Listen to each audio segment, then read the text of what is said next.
strict about it. Wow. Okay, here we go. We're good now. All right.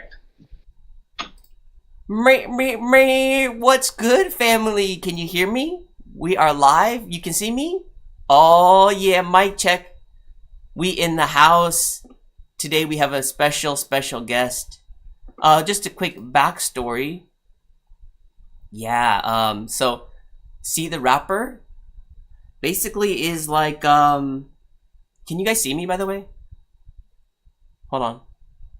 Are we having technical difficulties? Okay, we're good now? Okay. Is it flashing off? Let me make sure it looks good on my end before I tell this story here. Before I get all emotional. Let's see here. So, let me just check here. Because I'm going to watch what you guys are watching too. And you guys let me know how it sounds, all that fun stuff. So let me go to my channel. And thank you all for coming in. I think my video is not on there though, right? Can you guys see me? Can you see me? Check, check. Okay, I think it's good now.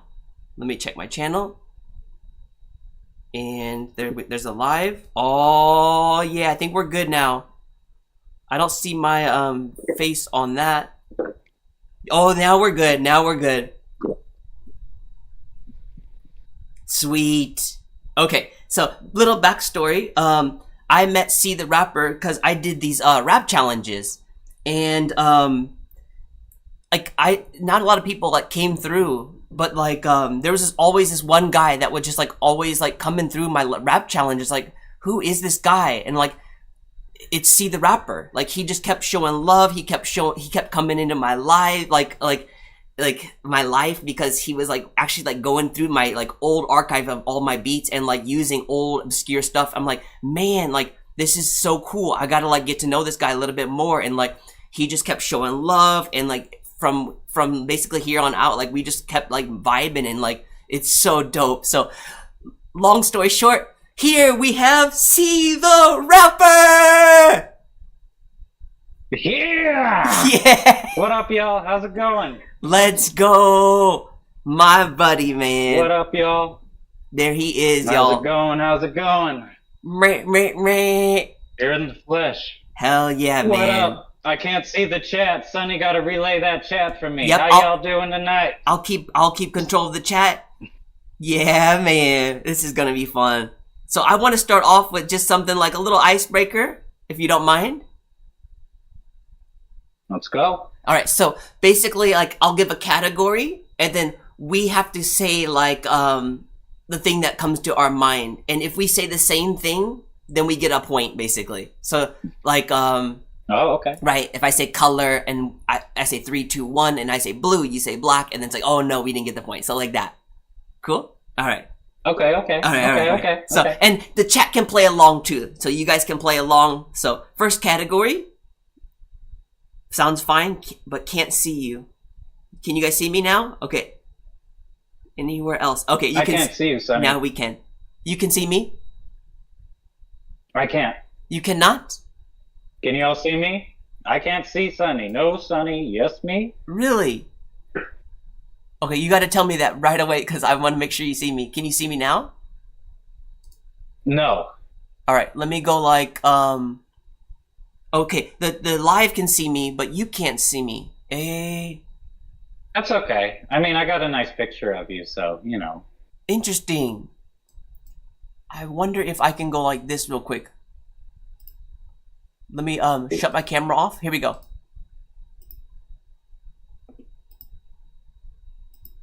Okay, so let's go like shut my camera off. Okay, and then I'll turn it back on. Here we go. Turn on. There we go. Can you see me now? No. No. Interesting.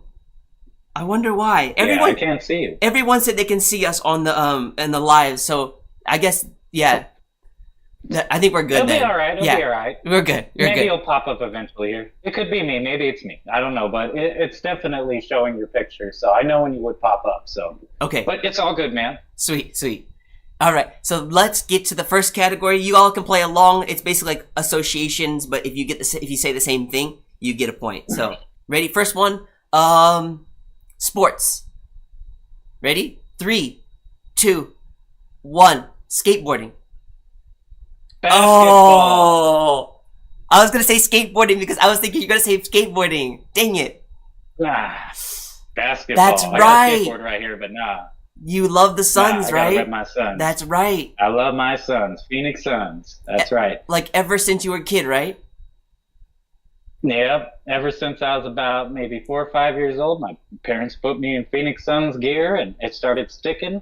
My mom and sister went to a game. I remember watching them on TV. I had to be 8 or 9 years old, and I've just been hooked ever since. So I've just got Suns galore all over the place. So definitely Suns. But I do skateboard. I've skateboarded for a long time as well. Not as very good at that. I'm well balanced. I could do a few tricks here and there, but kids and wife encourage me not to do it because it's dangerous. So mostly for show. That's so true. I agree, man. Because like I was trying to do that skateboard thing again. I was like, nope, I'm done. Because like after I learned the kickflip, I'm like, I'm good.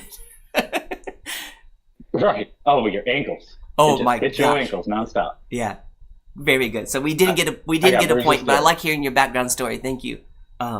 About your You're welcome. Sir. You're basketball welcome. story. What'd the chat say? What'd they say? The chat said, "Oh, your dad said basketball." Yeah, Nice. he gets the point. He's a Laker fan deep down. Oh, they said you're a Lakers fan deep down? Oh, no, I know who that is. That's my buddy Fernando right Oh, there. yep. Hell no. F Polaris 41. Yep. Yep, that's him, that dang Laker fan. Oh man. Thank you, Mosh. We got my mod in the house. Mosh is sharing y'all link. Show some love to Mosh. He's sharing everyone's information. What up, Mosh? That's a beautiful soul. Please say thanks to Mosh. He's always sharing everyone's info. So thank you, good sir. I just got Mosh on Instagram, and I was going through his post earlier, but man, he has a really good sound, and the vocals that he includes in there with other people and everything just mixes with the beat so well. Hey, he's awesome, man. He's top tier. He really is, like, and he gets it out so fast. Like anytime I ask him for vocals, he's on it. Like he sends me a lot to work with, and we made an album. Like it was crazy. Like, and he's like, I freestyled everything. So cool. All right, so next category. Ready? I was about to say that is cool. Next category. Let's do. Chet reached out to me on Facebook and said that we're skipping a little bit. Every 2 seconds we're starting to skip. Can you check with the others? Okay, yeah. How does it sound on the end for YouTube? Everyone, can you guys? Are we skipping? Are we chopping? Everyone said it sounds good, or give me the thumbs up. Everyone, is it okay? Yeah. Okay. Sorry, Jesse. All Stand right. closer to the sun. Maybe you'll get a better signal. And then so all right, next category. Let's do rock band. Ready? 3, 2, 1. Metallica. Slipknot. What? I thought you were gonna I'm pulling Slipknot. I thought you were gonna say Metallica. That's why I said it. Dang it. Well, I mean, I'm wearing a Slipknot jacket right now, so I couldn't even I see thought it. Slipknot, No. but you know what? I can go Metallica. There's too. there's You the can take a Metallica point for tattoo. Metallica. Bringing You it can take out. You could take a point. Dang. What that chat say? What they think I was gonna say? What did y'all They all say? say Metallica or Green Day? Yeah, what did you guys say in the chat? Let's see what they said. It's kind of coming in slow. Slipknot. Maybe no one said anything. Everyone said it sounds good, so we're like sounding good. Okay. Yeah, I just got a IM. He says it's sounding a lot better. Thank you, Jesse. Awesome. Thank you, Go guys. Suns. Oh, That's your my dad Suns said fan corn. right there. Your dad said corn. Oh, corn? That's a close one. That's a close one. Huh. Wow. That's close. That's so cool. So, why Slipknot? Like, I thought you were gonna say Metallica. Well, why pick Slipknot? And it's not just because I wear the jacket. It's just because this band has a history with me. And I was worried about being cold tonight. And this jacket, when I got it, it was in 2016. I seen them live. It was an amazing show. But it was very cold. It was monsoon season. And I was sick. And I was wearing something like this, and I needed a jacket. So I bought this jacket. And it's, such a comfy, warm jacket. I usually wear it the most, and you wanted me to come talk about little historic things, so I put on some historic things. So I said, I'm throwing a curveball. So they're just a great group, and I appreciate their music, and they have a hell of a live show, and that's what we all aim to do is have a hell of a live show. So and just be ourselves. So I love Slipknot for that. Man, and that's so cool because you perform a lot of lives, right? Like when back in your day, and even now coming up. You want to talk a little about that? hmm Yeah, definitely back in the day, I started playing in bands in teenage years. Played a talent show for my school. I started getting into bands in college like that. A few years ago, I had a couple bands going for me. They were doing really well. The members didn't seem to work out too much, so I've always kind of had an acoustic guitar act where I can kind of rap and sing and kind of do my own solo thing when, other people, aren't too easy to work with. So this week I'm going downtown and I'm playing for quite a bit of people in a couple different settings. So I'm very excited about that. A couple of my kids are sick, so I've been trying to, cover my mouth, getting ready, Yeah. so I don't catch anything and I can keep this thing going because a lot of people are expecting me down there. So, yeah. Man, that's so I love that you're able to do everything with like all the kids and everything that you do. Like I was thinking I have a daughter, right? And it's just like, man, I only have one child. Like imagine three. Oh, dude. And you're like give props to the booze. I'm telling you, like that's really good point. Like we can't be anything without our significant other. That's so true. Our support system in general. Yes. Our ladies, our parents, our friends, our homies, each other, That's what keeps us going, right? Yeah. Mm-hmm. Wow. There's my mom in the chat. Thank you for coming in. No cussing. My mom's here. No cussing. All right, no cussing, no smoking, no drinking. Got it. Oh man. Sonny raised a good boy. Or Sonny's mom raised a good boy. Wow. My bad. You guys are fun. Oh, he says come to New York and perform with us during the summer. Extra Trivial wants you to come there. That'll be New York. Oh, now that would be my dream is to go to New York. So that's it right there. I've been to Cali. It ain't shit. I need to go to the Bronx. I need to go Manhattan. I need to go New York, New York. Let's go. Fuck yeah. That'd be fun. If my dad's in the chat, that dude who just said come to New York, he's awesome. I just got on his stuff too. He makes all his music on the synthesizers and keyboards like you, but man, he's creative with it. You two need to link up. I'm telling you. Right, Sonny? You've seen my dad's work. Dude, that actually is the best idea because your dad makes some like trippy shit and then like Extra Trivial is all about that. So like, dude, your dad and it's in his name. Extra Trivial, yeah, he has it in his name. That's how trippy he is. So like, yo, like he's on that like that Doctor Who shit where you're like, what is he using? Like the old like computers like back in like the 80s. Like his studio looks so cool. The walls of freaking mixers and shit. I have no idea how that works. Sonny. It's like you walk into a space. It's like this room right here, like I'm in right now. Like all these like neon lights. Like that's how his studio looks. That's my dad's room right there. That's his workroom right there. Your background. Oh my gosh. That's awesome. I'm so happy he made it here too. Yeah, man. Thank you, Trip. That's so cool because your dad is here, my mom is here. I'll tell you like how was being around like your dad growing up cuz he's so into the music. So like what was his influence on you? I mean, my parents always played older music for me, and how can you not like the Beatles or Led Zeppelin or Ozzy Osbourne, And some of the stuff my dad would show me, like Frank Zappa, I didn't understand it until later. Like recently, I started really liking Joe Walsh. And, as a kid, I'm hearing the songs. I'm like, it's just a cruising rock song, whatever. Then you get older and you start experiencing things and you start learning different things with music, whole different appreciation. So at an early age, my parents did get me into rock and roll. I definitely got into rap right away, and I loved my punk rock. But then it all came back. I just got obsessed with the Beatles at like 16 years old. My mom, she's 70 years old right now. But when I was a little, she was a little girl, she loved the Beatles. And then I was, 14, 15, loving the Beatles just like her. And then I fell in love with a lot of the same music as my parents.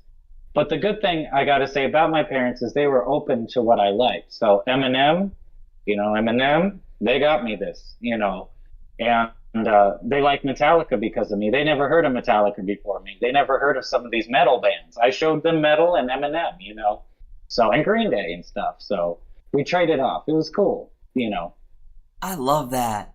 That's beautiful because whatever you're saying is like it really resonates with me, especially like you're coming back to the old things because we would have to like listen to like my mom would play her oldies and then we would go back to like the hit radio station and then like we would go back and forth basically. So within that, like I was able to get such an eclectic sound of like old stuff and like just radio like pop hits, growing up in the early 90s, and it's like so cool. And then like going back and hearing like having just another appreciation for music, and my mom did poetry. It's like, yo, I finally can enjoy like what she's like saying, because before, like as a kid, you're like, oh, my mom's just writing poetry. But yo, I like her stuff is so good. Like I even like she ghostwrited for me, man. It is. She was like my ghostwriter. She can ghostwrite for me. Shit. I told you that's what. I'm sorry. No. we don't give any fucks anymore. My mom's good. It's so sad because I'm like 38 years old, 37, and I'm like still worried about cussing in front of my mom. Sorry, Mom. Hey, that's a sign of respect. She did a good job. She did a good job. Yeah, I know, Mom. So? Yeah. So what? Man, let's see what people saying in the chat. That's fun. Everyone's just enjoying it. Everyone's vibing. Cool. All right. Let's see another category. Let's say fast food. Fast food. Ready? 3, 2, 1. McDonald's. In-N-Out burger. Oh, you would, cause they have that there, not in Indiana. Nope. They oh, don't. see, They I never grew up with that. I had it last night. Oh, I had it last night. What'd you get? I got they have double doubles and cheeseburgers. They have a very simple menu, so I got some onions on a double cheeseburger. I didn't get any fries, but they do have a Thousand Island fry that's called animal fries. That's real good. I heard of that. Sauteed onions on it and stuff. Yeah. Basic stuff. Good stuff, basic stuff. They got it right. So, but yeah. That's fun. Why'd you say McDonald's? You got that in Japan? Dude, you go to McDonald's in Japan? Dude, we go every week. Like it's so bad. Like there's there's a part of me, like a American boy in me. I'm like, I'm still American. I gotta go to McDonald's. Like once a week is like my daughter and I, we like, oh God. Seriously, once a week, and it's like always the same. We just get like a cheeseburger and like a fry. It's like.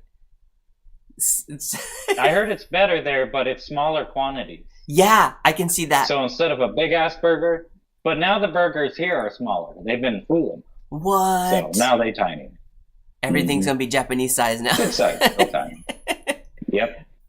Wow. Because they're running out of cows, Sonny. They're running out of cows and protein. We gotta move to Texas. Right. Oh, my mom said In-N-Out burger. Okay, your dad said I eat there every day. Your dad eats where every day? In-N-Out? He's not lying. He eats McDonald's every day. Oh, McDonald's, dang. It used to be Wendy's, but the Wendy's shut down, so he's back at McDonald's. Yeah. That's funny. I'm going to say what he says. It's a good, cheap lunch. A good, cheap breakfast and a good, cheap lunch. I tell you, really, like, if you need extra calories, like, it's just, like, the best way to get so many calories for, that, like, $1. Come on. Eat one cheeseburger. Yo, you're set for the day. You're set for the day. Jinx. There, we get a point. We just said the same thing. Yeah, we did. That's 1 point. That's awesome. Man. Shit. Okay, I think we're good with the icebreaker. That was pretty long, but I like talking about other things. I forgot we were playing it. Yeah, so. I was gonna say I was like, oh yeah, we could keep doing. We could keep this style forever, but I think we're good. Unless you want to keep going on. Nah, let's give these people what they want. Let's talk about some music. Let's do it. Let's show them some music. So I have some notes here because I've been listening to of course our collabs, and we made a lot of music, y'all. Like anyone that wants to like just take a look, go on to SoundCloud, go on to anything and type in See the Rapper. Pretty much like all of his stuff is like my collabs with him. So, and we took our time on all of it too. We didn't just push the shit. We took our time. That's right. We did a good job. And you know, even when he's like, "Yo," when he's like, when you're like, "Yo, Sunny, send something," like, or like, give me, like, can you make a remix of something? I'm like, I'm on it, like, right away, because like I know like inspiration comes like really quick, because it's like I know that I need to do something right away, real fast, because once you like lose that like that energy, it's like that thing that idea goes down, right? So like I'm always like strike while the iron's hot. Like that's one of my big sayings to See the Rapper. I'm like, so it's really cool. And if you think of something later, it's not like you can't go back and redo something, you know. Right. Who's holding you accountable for the first? How many times we did losing it before we got it right? You know. Yeah. The sound. Oh my gosh. So speaking of losing it, I was listening to lyrics, and the beginning of that track, "Let's keep it simple, just call me C." What is after that? Because now you're talking about all these like inside references. Can we get into those? Because I have no idea. G Satan and all this other stuff. Oh, he's taking a drink. Grandpa's taking us to school now. Here we go. So what I'm going to do is I'm going to say it because I just can't think it. I got to say it and I'll break it down for you. Let's keep it simple. Just call me C. No more G Satan or DIP. No more Stone. No more. See, I'm already messing up. So I'll just start from right there. Let's keep it simple. Just call me C. No more G Satan. G Satan was a name I was given in a band. The band was called Stone Rebel Freaks. No, that was after Stone Rebel Freaks. That was in Death is Pretty. I was G Satan. And we had a song called G Satan, and the song was knock on the door, you know, hello, who is it? Yeah. And it was like, it's me, you know. So, you know, I'm pretending to be Jesus, but I'm actually Satan. And it was our only death metal song. I know this is weird, folks. It was actually a really cool idea. If the band didn't blow up, I would believe in it still, but I really don't. So, you know, of course, I let that go. A lot of people are scared of the G Satan name. I think it's kind of cool and dark, like that weird side, but I've let that go. You know, so I said no more G Satan. I'm done with it. That was just my nickname for a short period. It's like Jesus and Satan, G Satan. Is that the kind of play on the? Oh, that's cool. Okay, now I got it. I love that. So I would sing as Jesus, and then I'd turn into Satan, and then pretty much eat the guy's cat. And the guy's like, "What are you doing to my cat?" It was a comedy song. We were kind of a comedy band. So I do have that clip available. I can get it out there. I just have to be discreet with the drummer and old bassist requests. So they were bad, so they don't want to be seen now. Dang. But I do have that song. That's cool. It's cool. That's so fun. I just got a message from Jesse saying that he loves Eminem and McDonald's. So I was like, Jesse, I'll be answering you through this because I just sitting there cracking up. So anyways, let's keep it simple. Just call me C. No more G Satan or DIP was the band Death is Pretty that I was G Satan in. So I was using those acronyms like my hero Eminem like uses. I also referenced Stone Rebel Freaks. So let's keep it simple. Just call me C. No more G Satan or DIP. No more Stone Rebel Freaks or what was it? Pretty much that's it. I'm saying bye from the bands. It's me finding you. Finding a purpose, saying goodbye to those two bands that I was pretty much in for before I met you. I'm pretty much saying goodbye to that rock and roll metal side. I'm welcoming this side. Just little old me. I'm by myself. Upgraded properly. I'm doing better. I'm not dealing with their bullshit no more. I'm in poverty. You know, still the G's puppet you see. I work for the government. And watch the news and believe. Telling you to believe what you see on the news because it's bullshit.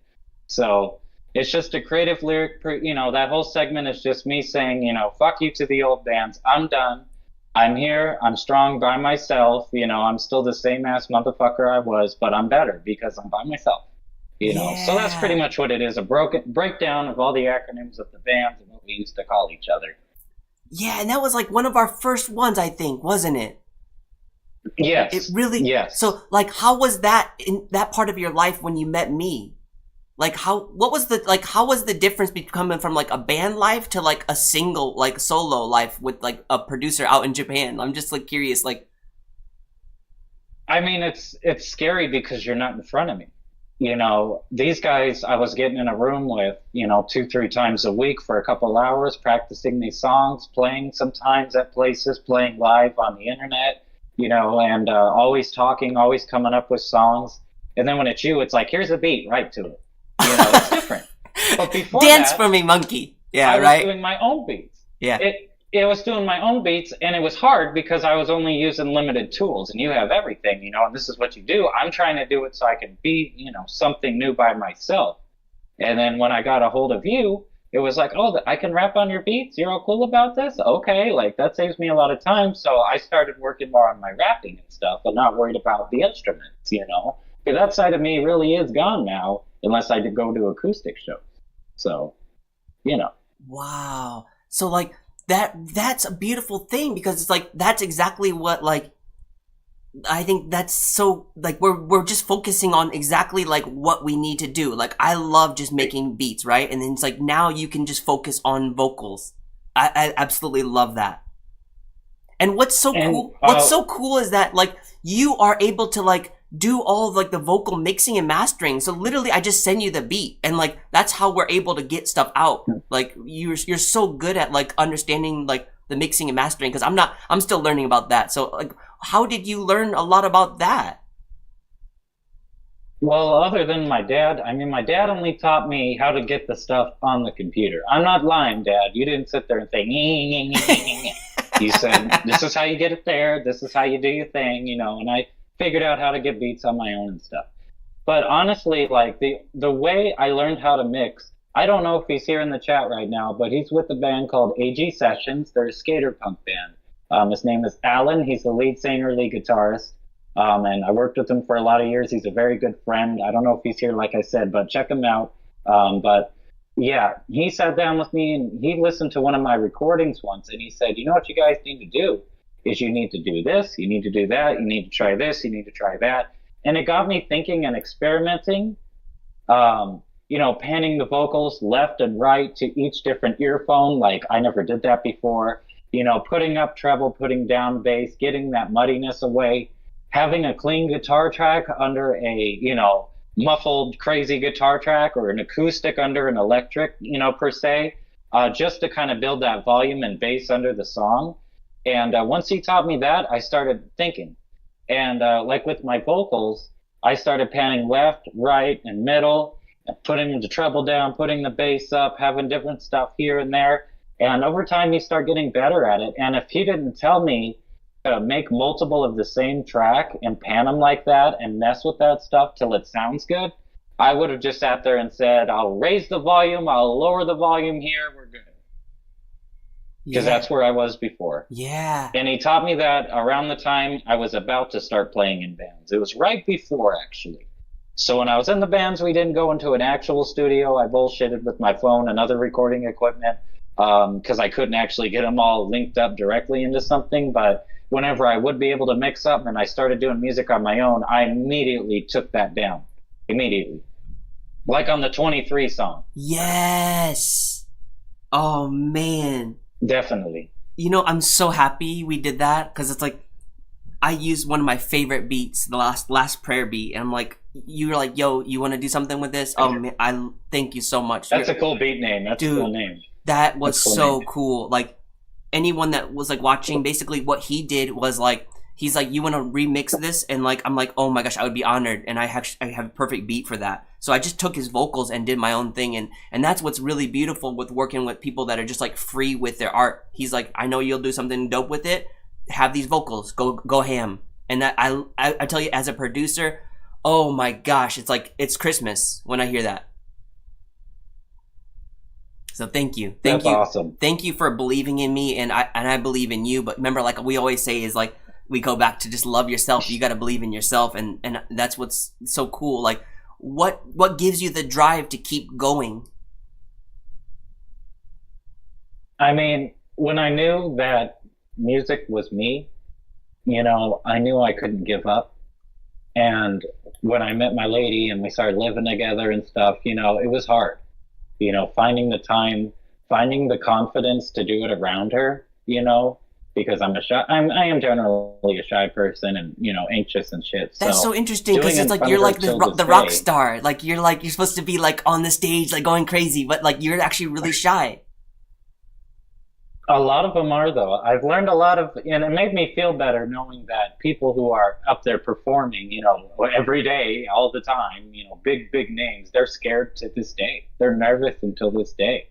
They go behind stage and say, fuck, how am I going to do this? Then go out there and shine 500 times in a row, So, I accept that it's normal and it makes it easier, So she's used to me now. We've been together about 6 years, so that makes it a lot easier. But I got this tattoo not because I'm obsessed with Metallica, but it's the music that really made me go to the next level, learning how to play Metallica on guitar. And if y'all want to hear me play you a little Metallica on guitar, I'll show you right now. I can do it anytime, anywhere, any place, any day.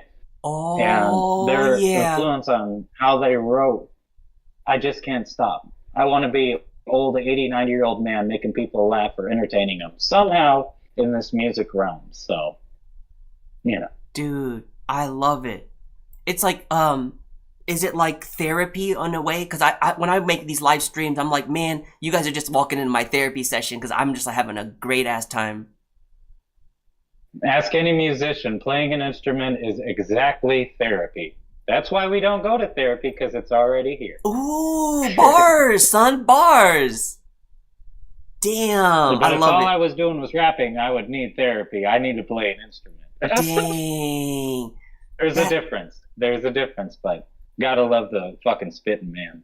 It's so much fun, especially when you hear that track and you're like, dang, I did that after all these years of sounding like shit. I finally came up with something I like, and just getting into that confidence. That's so true. It's like and now staying with it. Yep. Because I said to myself, eventually I'm gonna get good. Eventually Yep. I'm gonna start getting to the next level. And if I just stopped at 25, then what would I be? Doing nothing right now. So Yeah. It's like it gives you a purpose, right? And like I tell you, like that's what's so cool about meeting you is that like you gave my music a purpose, because with like I always say, it's like peanut butter jelly sandwich. I'm providing the jam, the artist is providing the peanut butter, right? So it's like you can have a sandwich, but it's not that filling when you just have the jam, right? So it's like, oh my gosh, you Right. like made my sandwich complete. You are the peanut butter to my jam. I'll take the peanut butter. That's right there. I like that peanut butter. You be my jelly. That's funny. You fans in the chat, y'all are my bread. And you my daddy, you the guy who bought all the produce. You and my mom. So, that is hilarious. I love it. And your mama. We gotta make a song about that. Right. Dude, that's my mom bought me a Safeway. My fans are my bread because they bring in the bread. Oh yeah, we're getting the peanut butter sandwich. You better start writing this down. How's this chat doing, by the way? Do they have any questions? The chat is laughing. They're having fun. They said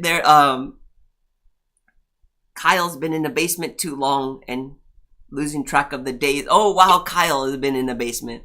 But hey, that's where you can get a lot of ideas. Remember the Dungeon family, the Outcast? They made all their stuff in the basement. A lot of people did basement work, so good job, Kyle. Yeah, Kyle, I see you working hard. I see you last couple lives. Yeah, man. I love his song about Mama. That was crazy. He's so kind of dark and like, yeah, I like his stuff. He did like, he has like kind of the scream style. He's like, rah, rah, rah. And I was like, I don't know what you're saying, but it'd be so, I heard him. Dude, I said, it would be so cool. I was like, dude, it'd be so cool if you made like, a scream, like, what is it? Lullaby song. Imagine like saying like, what is it? A lullaby song like, twinkle, twinkle, little star. Hush, little baby, don't you cry. Mom's gonna buy you. It sounds like it. And then the baby just, the baby's crying. The baby's, help me, help me. Oh my god.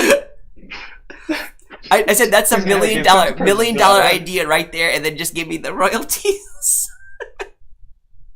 Shit. Wow. I don't know if Con Jarson's here, but he sent me something earlier. I ain't gonna repeat it. I said, don't you post that. You're going to prison. Oh my gosh. Con Jarson, I love that soul. That's a beautiful soul because he just doesn't give a fuck, God and then damn. he just makes whatever he I wants. don't give a fuck. Like, that is like the true artist in the sense of like, I'm gonna do whatever the fuck I want. I don't care what anyone thinks. Like, in that sense of You an don't artist. care. So like, that sense of an artist is like the true artist's spirit, but it's like, he has no filter, and it's like, no wonder he's got banned like multiple times from Instagram.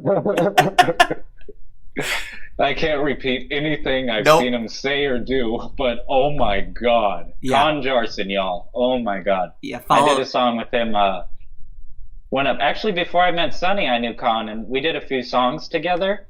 He actually got hurt, got a concussion. He was out for a while, and he came back full force, but man, that dude can make some beats too, and we had a couple really good jams together. Such a nice guy.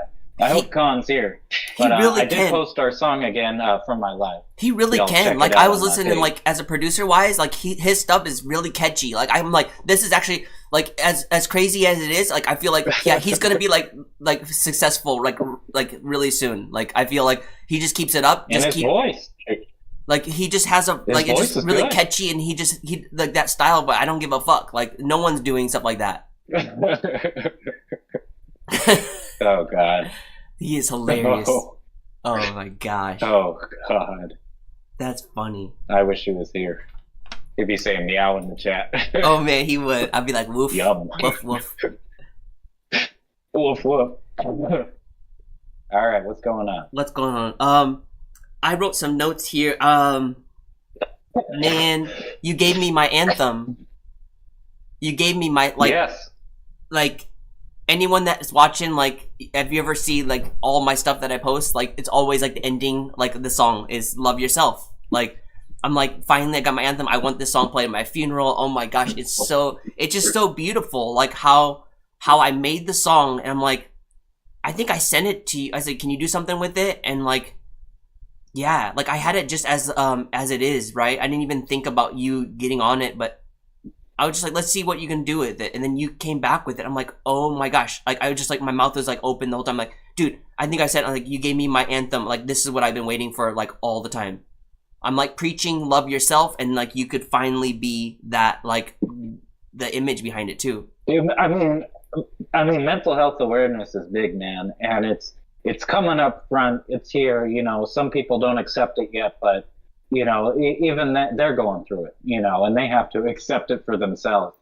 And when you sent me that beat, I was like, man, this is emotional. You know, I got to go on here. I got to turn on the Eminem songs, listen to his emotional songs, and a few others, Tupac and shit. And I'm like, you know, I got to make this work. You know, my favorite thing in life is my kids. I just want to chill with them, do this shit. You know, and just, you know, trying to come up with something so emotional like I did for Khan on that Settled song, you know, and you came up with that chorus, and I was like, all right, I'm ready, Sonny, I'm ready. And I came through and I fired that. I listened to that sucker on repeat. I was so proud of myself. And I hopefully help some people, man. Like, because that's the whole, you know, thing about music is helping people. And that's our mission. And that song's it right there. I hope that song gets played till the end of time. I wish I could send it in space so the aliens, yeah. you know, extra trippies, alien friends can freaking check that shit out. They having a bad day, they feel better, you know. We know shit exists out there. Hell yeah. But we know it's hard. Dude, I don't know if you're going to play any songs on this live, but if you do play one, play that one. You know, after Freakiest Show, of course, but play some Love Yourself, because that's the song right there. Yeah. I love that song. Should we get into that? Your voice Shall we play beautiful in it. play it? I think we should. Let's do a little, yeah. Ask the chat. You all want to hear some songs? Chat, you guys want to hear like basically one of my favorites of all time that we collabed on? Yeah, I mean, I'll say it here, it is my favorite. It's my favorite collab. What y'all think? I say it's mine too. The message is too strong. Let's get it. And you can stick around for some acoustic, y'all. We'll get to that later. Oh, get into man. the good stuff right now. And feel free to sing along if you want. Like, I'm gonna probably rap your part too, because I pretty much have that memorized. So, like, but remember, Sitting outside at night, contemplating my life. remember when I play it, probably I can't hear your voice, but yeah, maybe I can. We'll just have fun with it. We'll vibe. I'll share my screen. I'm gonna pull it up on. Yeah, everyone says go for it. You ready, chat? Let's go. Love yourself. Let me pull it up here. YouTube. And remember, it's Your action shots, Sonny's video action shots are just so great. I was just in this little tiny house here, and he out there at the beach for real. You know that's what? why I wrote that part. That was the best because I was actually going to go home, and you're like, remember, I was like, there's a tsunami warning, and I was like, literally, like, I couldn't surf, and I was like, what do I do? And you're like, dude, record your part. Like, seriously, it's literally you saying that, and like, I'm like, dude, you're fucking right. I was like, what am I doing? Waiting. And it looks so sad, and you're so lonely out there. Because I was sad. I was supposed to surf. The surf was so good. I was so pissed off, actually. It was so your emotions were real and raw. Real and fucking. We don't fake shit around here. And then you sang that chorus in your fucking van and said, I'm feeling it now. Alright, here we go. Son of a bitch, Earth. Alright, let's go.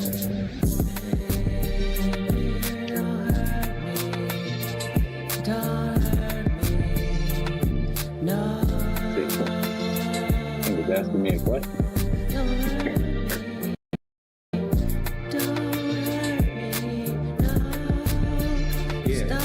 Yeah. Sitting outside all night, contemplating my life, watching the raindrops because nothing is right. Wish I could sleep, but my brain isn't nice. The decisions I made help me pay the price. I'm steaming inside like a pot of rice, and my head spinning like it's time to pick up the mic. My brain is cheesed, and I just wish it would fly. I always do my best. I've never heard of try. I only do, cause if I don't, I'll die. I'm taking my life back, bitch. It's all mine. Watch you eat shit so I can dine. I've never been so dry. Desert life, tension so thick, you need a bigger knife. More like a saw, because the shit ain't right. I shouldn't have to fight at this stage of my life, but I got the drive inside. No suicide, I got all the might. Love yourself and feel good inside. Love yourself and feel good inside. Don't hurt me. No. Don't hurt me. Look how sad it looks out there, man. It's perfect. Down, see the rappers back in your town. I wear the rappers back in your town. I wear the crown. You hear I'm around, and I don't make a sound until I get on the mic and make the haters frown. See, walking down the street, I have both hands on the wheel and I drive with both feet. I'll never accept defeat. I like to keep it discreet. No secrets from me while Sunny chilling on the beach. He's the realist. I hope you all can feel this. This is real, bitch. Time to power down and go to sleep. Like my Nintendo Switch. Give Sunny a follow on Twitch and give this video a stitch. Like and share because we are the shit. Different places in the world and we come together and fit. We keep it lit. Around the world we fit as we want to expand from your home to America, then to Japan. You don't hurt me. What a chorus, Sonny. What a chorus. No.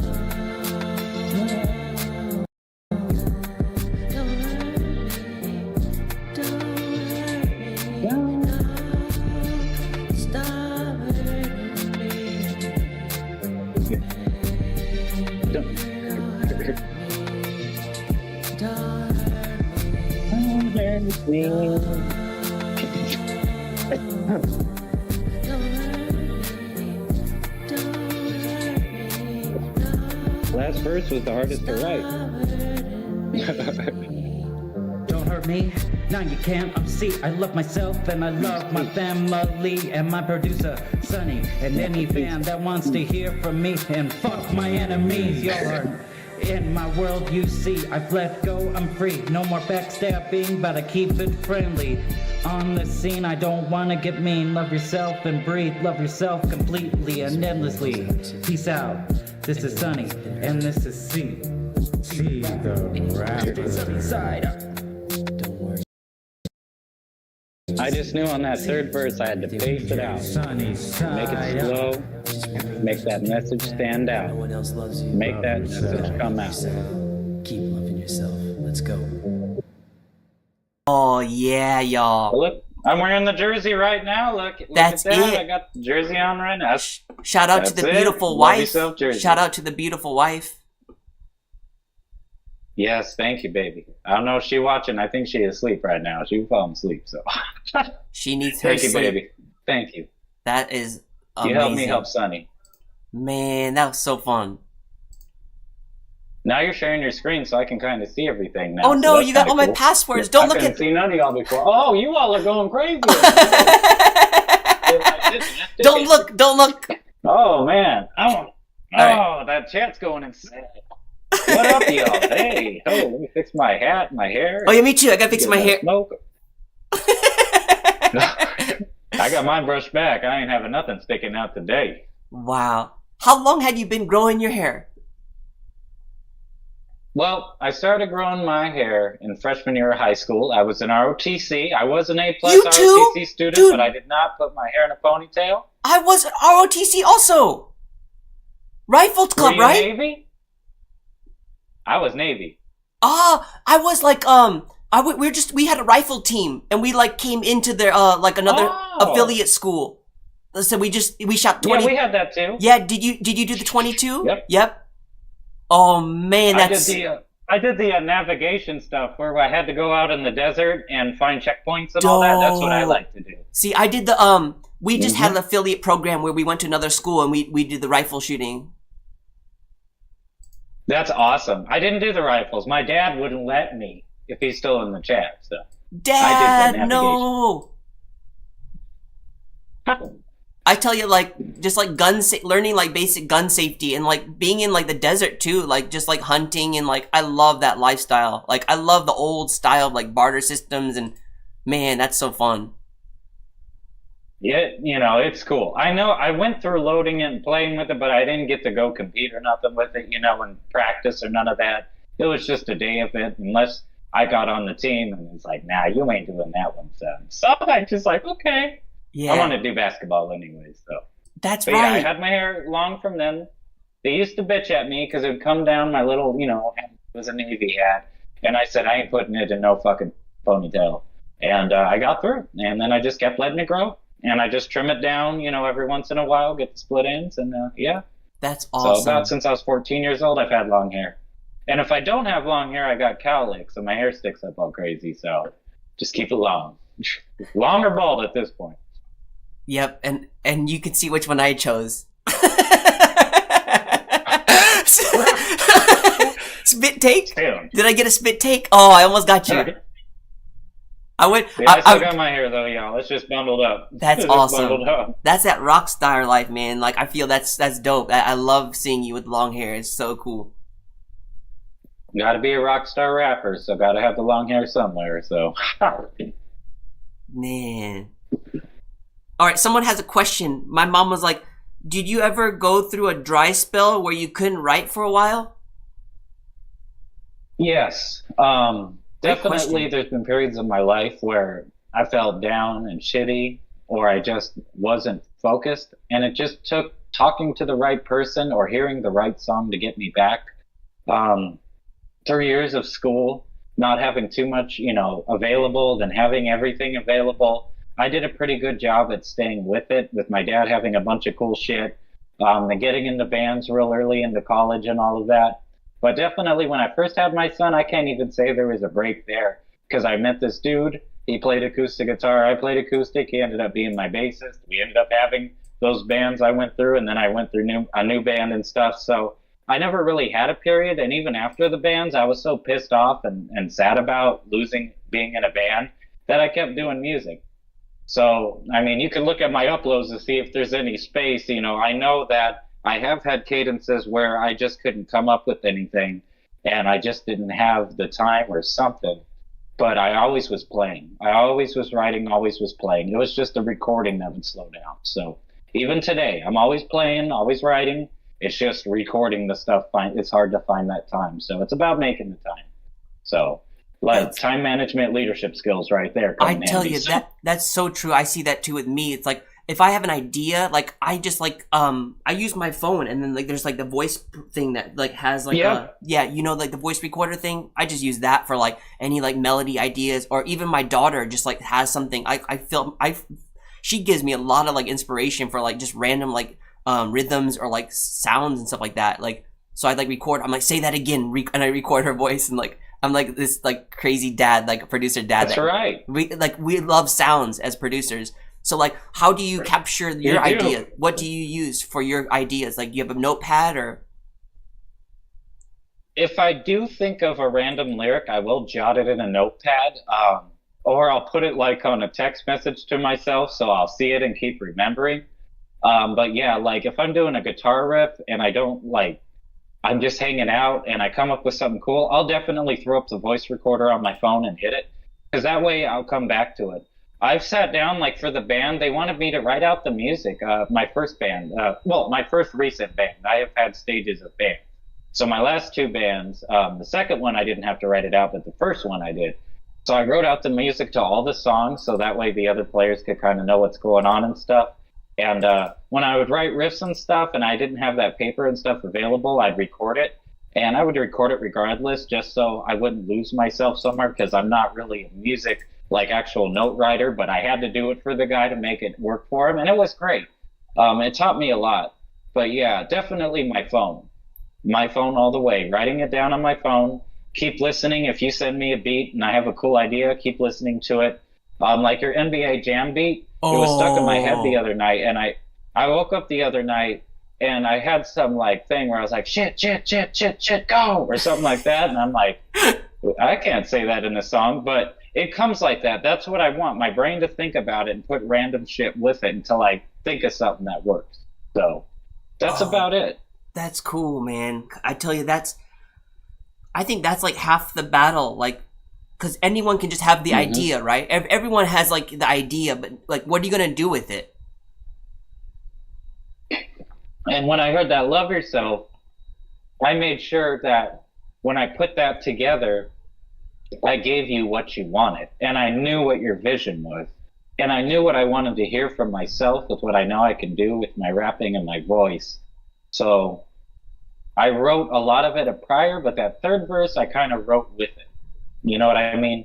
Recorded the first two verses. That third verse I was writing with it because I wanted something raw right there. I'm in the feeling. I already got all these emotions out, you know. So a lot of the time I'll write with the beat, or I'll write before with the beat and then change it up while I record. But definitely with that Love Yourself, that third verse, like I had to like really try to do something different than the first two verses. So it's just all about trying to remember with myself my original plan, because I can write it down, but my head might read it and think of something different at that time. And even when I record something, but yeah, just trying to keep that memory to stay there, you know. So, and I think we've done a good job at being able to take our time, and then when the iron, like you said, the iron strikes hot, you know, we hit it and go from there. So yeah.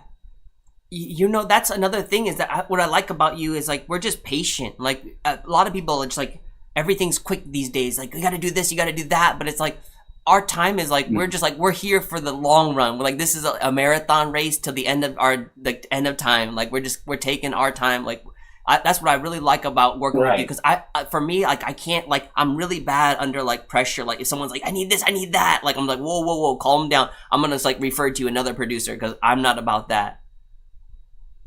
And you know, there's two songs that we have, and I thought about this the other day, that I never posted anywhere other than one little YouTube video. And you know, like you said, we take our time and we pace it out. And like, let's say I die tomorrow, I don't want my last song to be some trash. You know, you don't want some rushed and sound crappy. But there's two songs that we have, and I shouldn't even be talking about them. I should be advertising this new Freakiest Show song. If y'all ain't hear Freakiest Show, it's great. Oh, hell yeah. But we had two songs, and I rushed both of them, and that's why I hate them. One of them is called Challenge, where I did like a Dragon Ball Z theme, where I was jumping on Dragon Ball Z planets and stuff like that. Cool beat, but I rushed it. It didn't sound good to me, the flow.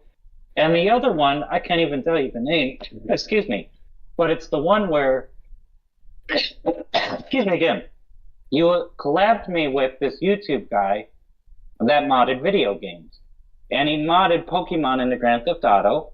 You gave me a Pokemon beat and said, voila, we can get a little more hits. And it was such a genius idea. I'm thinking like, that's business right there. We just tied in a third person. And I went and I rapped that song. I listened to it and I loved it. I posted it and I listened to it again and I said, why did I do that? And I've never advertised either of them since. Mm-hmm. I bet you don't even know which two songs I'm talking about. Hold on. I know the, you're talking about the Pokemon one, right? Like the yeah, there was a Pokemon one. The best one. Not the good Pokemon. Not Pocket Monster. Not, The other one. but the best one, right? I'm the best or something, right? Yes, I wanna be the Yeah. very You don't best. like that? Yeah, that one. You didn't like that? I hate it. What? I never distroed it. I loved don't. it. You can see what the chat thinks, but I think we got better songs than that. I always Oh, forget about man. those two. You were sitting on that. I was wondering what happened to that. I was thinking about that. Like, sometimes I'm like, did he like do anything with that? Now it makes sense. It came out. See? Because I didn't like it. I'm like, I let him down. I Really? just couldn't Not get at it. all. No. See, I think But that's the what happens. that's the critic in you, and that's like the perfectionist in you. Like, I think if I was you, I would just, I'm like so like not like a perfectionist. So I'm like, I got the idea, like I just post it and like I just let the audience think whatever they want. Like I already did my thing. Like I think that's what's like really hard about you. Like you're hard on yourself, aren't you? But, that's what I'm trying to say. Like, having the patience with these songs to come up with something good. If I took my time, I feel like I would have came up with better songs. And Challenge was one of your rap challenges way later on, not one of the first ones where I was bringing home the gold. But See, I don't remember put it that. because I thought you needed submissions, and I put it out, and I was no top 3, and I'm like, I don't blame him. That one just bombed. But the Pokemon one, I did sit on for a while, but I just couldn't think of anything. And then I finally said, okay, I have an idea. I went with it. I was hot. I was with it. And then I listened to it, kind of like the next day kind of thing. And I was like, oh, yeah. Well, the guy likes it. That is in the video, but, maybe so. I don't know. I just let it go, But that's the thing. And like our new song, Freakiest Show, I was so hyped into it. And I don't know if this chat is still here. They're still awake. I think we need to play another song, but Freakiest Show, I think, is our best song other than Love Yourself. I think this is the hypest song. I love David Bowie. Lyrics with his songs. And that, if you notice the lyrics with our new Freakiest Show song are David Bowie songs, and I'm referencing them like crazy before I start going, to my ape shit parts and the ear part. So, it's just showing that love and that respect to a true, rock god. So Let's do it. But I got really crafty. I took my time, and that beat you wrote is just it. It's just it. If you guys haven't heard Freakiest Show, turn this shit up right now. Okay, and I then think Sunny it looks is a like genius with this I will song. play it, but let's see. I think they don't it said it was off last time when we were like rapping to it. So like let's just like you can mute yourself quiet. or yeah, I can mute. I think it's best that I just share the sound so everyone can hear it. Yeah. All right, I'm muting myself, people. I hope you enjoy this. All right, here we go. I'm going to step away while this song's on, but I can hear it. See the can rapper mute myself. Freakiest Show, and this is my first ever like feature. Like I'm actually rapping on with him, so this actually means a lot to me too. And he made the music video, y'all. Here we go.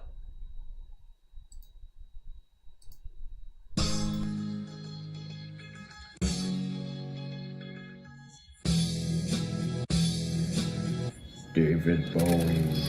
Welcome to the Freakiest Show. David Bowie is a beast. Let's go. Left on Mars, baby. Let the population grow.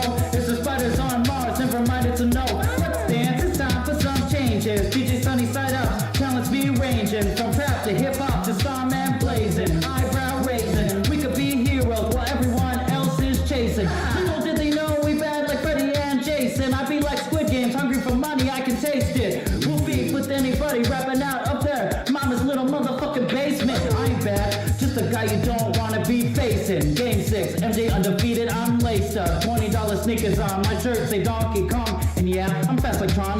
Retro gaming bitch before I was born.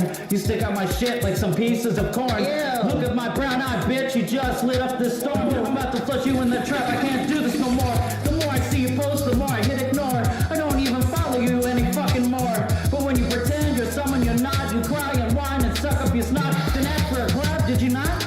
Never post your music yet at 100K. If you did, you would be on my playlist all day. But you didn't, and no one ever treated you in any fucking bad way. Yet you wasted my time. Block my homie, that's fine. As long as you know that people hit skip the second they hear your voice as you spit. Yeah. Welcome to the Freakiest Show, bitch. Welcome to the Freakiest Show. David Bowie is a beast. Let's go. Life on Mars, baby. Let the population grow.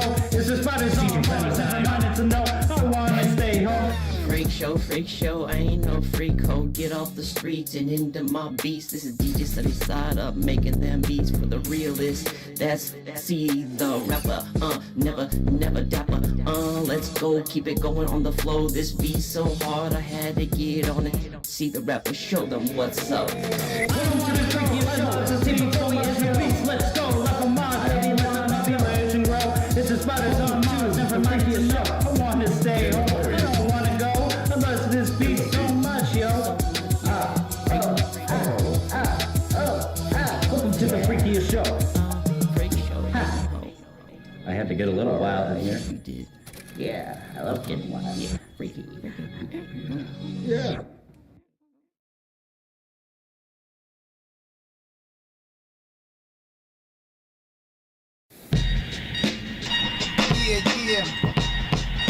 Yo, Black, it's time. Sonny, when you muted, I couldn't hear it no more, so I was like, oh, I don't know what's going on. Sorry, but the all audience good. the audience I've could heard it hear. plenty. The audience could hear.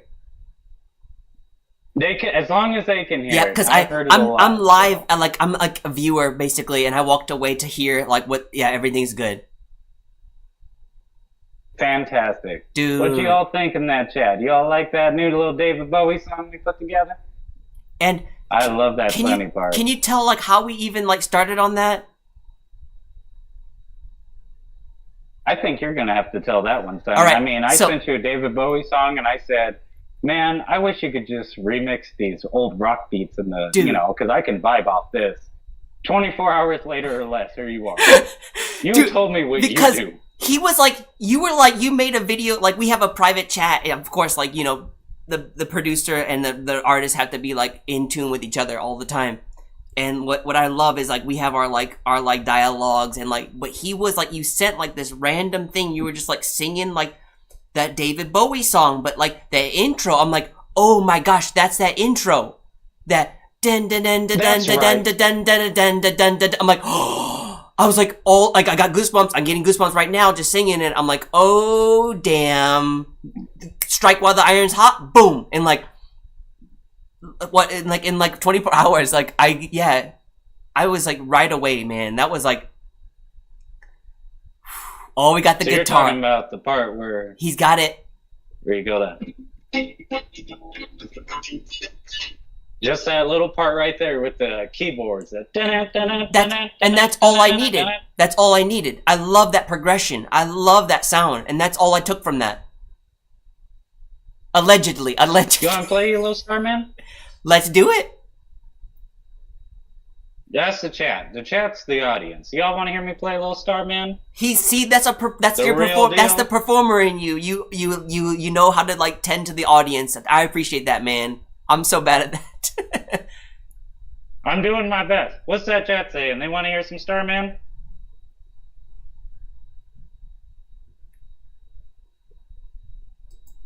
It's okay, Sonny. I can play for you. It takes a while because like it's a little delayed, so it's like yeah. But I'm sure everyone wants to hear. All right. We'll play Metallica later, I guess. All right. Didn't know what time it was. The lights were low. Oh, oh. I leaned back on my radio. Oh, oh. Some cat was laying down some rock and roll. So he said. Then the sound that came to fade. Hey, hey, sound like a white voice on a wave of fade. Hey, hey, that was no DJ, that was Ivy Cosmic Jives. There's a starman waiting in the sky. He'd love to come meet us, but he thinks he'd blow our minds. There's a starman waiting in the sky. He told us not to blow it, but he knows it's all worthwhile. He told me, let the children use it. Let the children use it. Let all the children boogie down.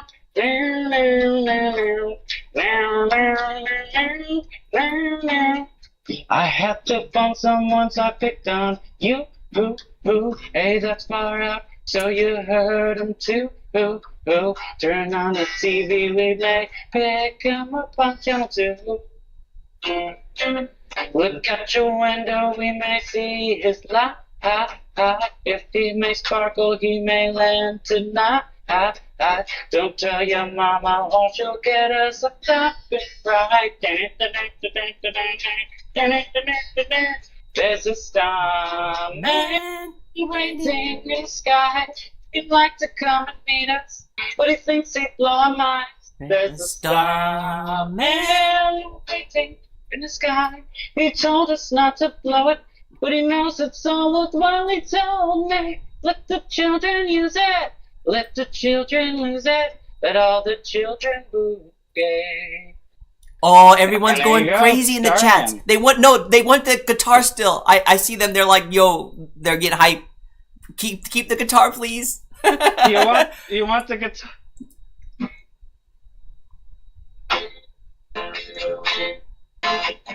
Here's another David Bowie song, man. I'm just gonna go through a little bit of them. Because we'd never have Freakiest Show if it wasn't for David Bowie. Ground control to Major Tom. Ground control to Major Tom. Take your protein pills and put your helmet on. Ground control to Major Tom. Commencing countdown, engines on. Ignitions and may God's love be with you. Woo! Can't do that part. There you go. There you go. Y'all good? Yeah, let's do it. Dude. David Bowie. I wouldn't be shit without my little David Bowie friend. I love seeing you play My guy guitar, is man. Like that's your element. That's we'll get some more songs later. That's how you started. That's what's like I can tell you're like that's your element. Like of course you're a rapper. Yeah, my dad bought me a guitar 10 years old. Yeah. Like what was that Yeah, about? yeah. Like can you remember that experience like when you first like held a guitar? Well, he bought me a guitar at like 10 years old. And I don't know if he's in the chat. Maybe he fell asleep. He's here. But this man would be sitting there showing me chords, showing me notes and all that fun stuff. And then he'd leave, and then I'd have the guitar. So he did his best to show me, like, this is what you need to do, figure it out kind of thing. And I think that made me better. Actually, when he got it for me at 10, I played a little with him, but not really. I was about 13 that I really just said, hey, wait a minute here. This is something. They came out with that Guitar Hero game, and my buddies were all playing it. I'm like, I got a guitar. So I went home and started playing the songs from the game, and then I started remembering old Green Day songs I liked, and then the songs my parents liked, and then I just started playing nonstop.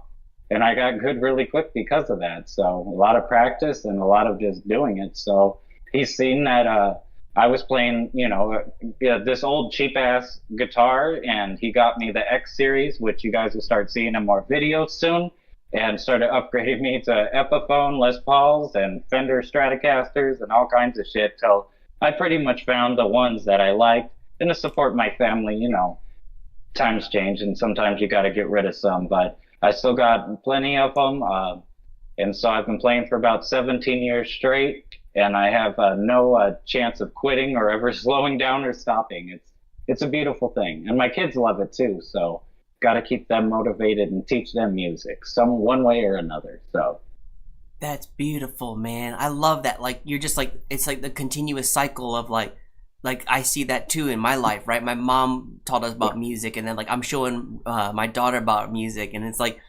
We gotta we can't force them, right? But it's like they can be around it though, because like, hey, we live in the same house. You're gonna be around some good music, and eventually something might click, And every person is different. I mean, my mom was a big, musician fan. She never played anything, but she always loved music. And my dad, his first band was called Shallow Water. See, I remember that. I heard your tapes, and he used to play at different places and stuff with his brothers and friends and. Eventually, he had me at what, 30 years old, Dad? You had me, and That's how old I was when I had my about it, daughter. and he didn't. That's the same. He didn't pick it back up until I picked it up, and then he started playing again. Now he says he never plays, and I'm like, well, give me your stuff then, because I'm still going. It's too beautiful, man, to let go. So I just can't sit around and watch TV or just do nothing all day. I love video games, but I can't sit around and play video games and shit. That's just for when I'm bored and can't do something like this, you know. Don't have the space to play some music, but it's all about time management. Right. So. And especially as a dad of 3, oh my gosh, and they're like really young too still. So it's like, wow. I'm just saying I'm so grateful that you took the time off to do this interview, because it's like I know, like, as a dad, it's like you got so much responsibility. So thank you so much again for doing this. It's hard, but my lady, she supported me. The kids were sick, so I was getting very scared, but they're doing good. Everybody's sleep medicated. We had so I went and checked on them during that video, and came back because it went quiet. So I was like, wait, did I leave? So they all sleep, thank goodness. Good deal, man. And you do all that without even like reading, like it's all by ear, right? Playing the guitar. I mean, if I can't figure something out, I'll look it up, of course. So are you doing no like guitarist doesn't look anything up? Are you doing like tabs, or are you doing like reading the notes? So with Starman, I went through a few variations of it to get the best version. See, what I do is I try to see other people's versions, try to come up with my own from that, just for the best sound. If I can't get exactly like what David Bowie was doing.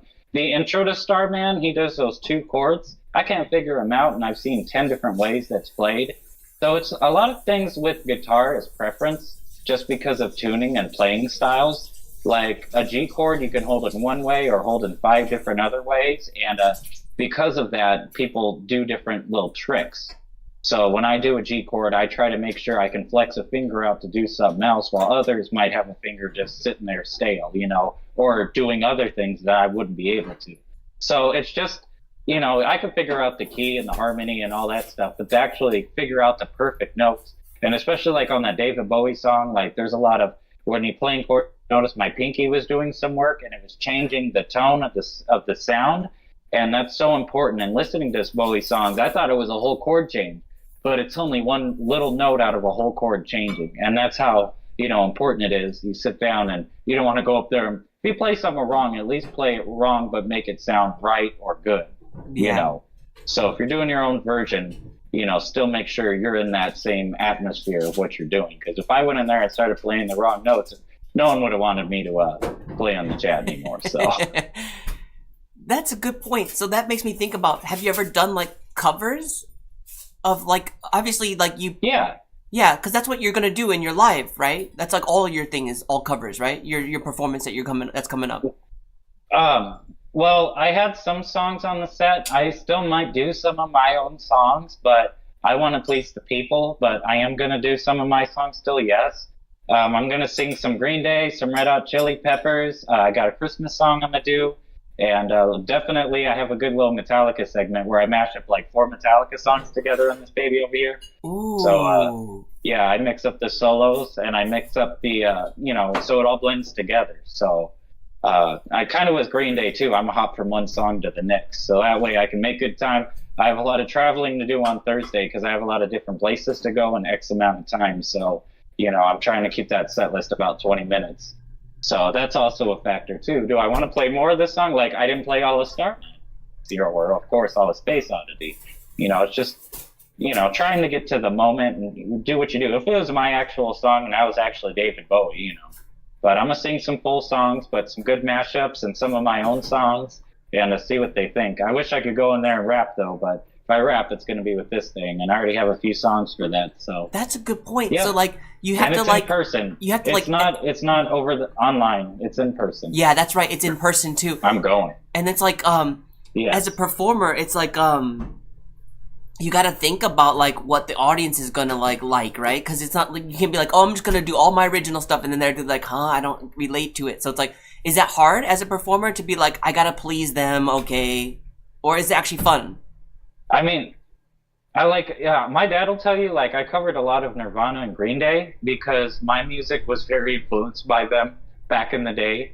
So I'd play Green Day and then play one of my songs. And you would think it's a Green Day song because of how I wrote it. Like one of my songs called That Girl. It sounds like a Green Day song or an old punk song, you know, that's something that I wrote.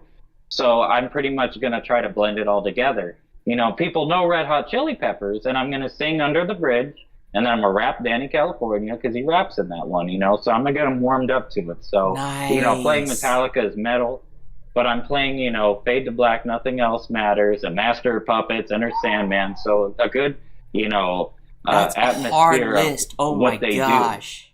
And then Green Day, I'm going to sing and play power chords because that's what Green Day is. And then Yeah. my songs, I rap and sing, you know.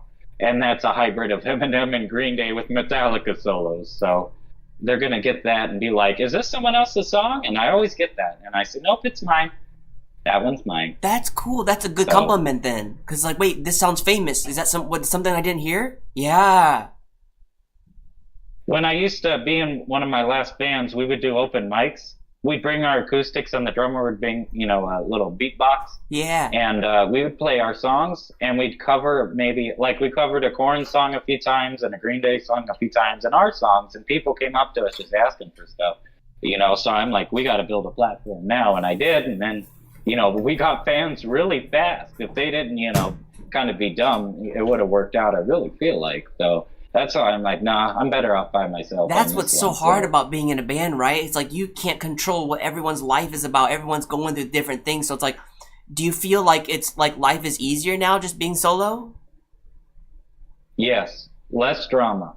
You know, there's a bond.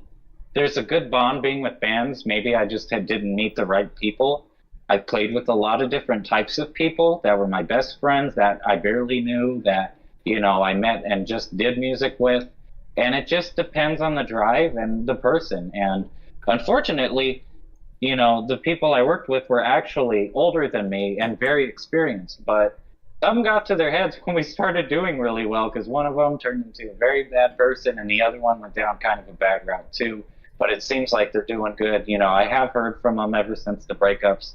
You know, I'm not trying to trash them at all. It just wasn't, they weren't just, I don't know what it was, Yeah. but it's okay because we all moved on and we're all alive and we're still moving. I'm still doing my thing. And I told them I always got them, you know, if you ever want to come back and try to do something. And one of them did. I actually had a side project, which I failed to mention when we talked about the losing it lyrics, but Stone Rebel Freaks and D&D. D&D was a group called Dude and Dude. You might have seen it on my Facebook. I thought that but- was from the game Dungeons last, and Dragon. Oh my gosh, sorry. I thought it was Dungeons and Dragons. No, it was Dude and Dude. It was with one of the bassists, and that's where I have bass for some of my raps is because of him. And yeah, he did some of my solo rap stuff for me, and we did the Dude and Dude stuff. But it just wasn't working out. And then he ended up being bad and disappearing too. So y'all have fun living your lives. I'm being normal, so Yeah. you know, That's it's crazy.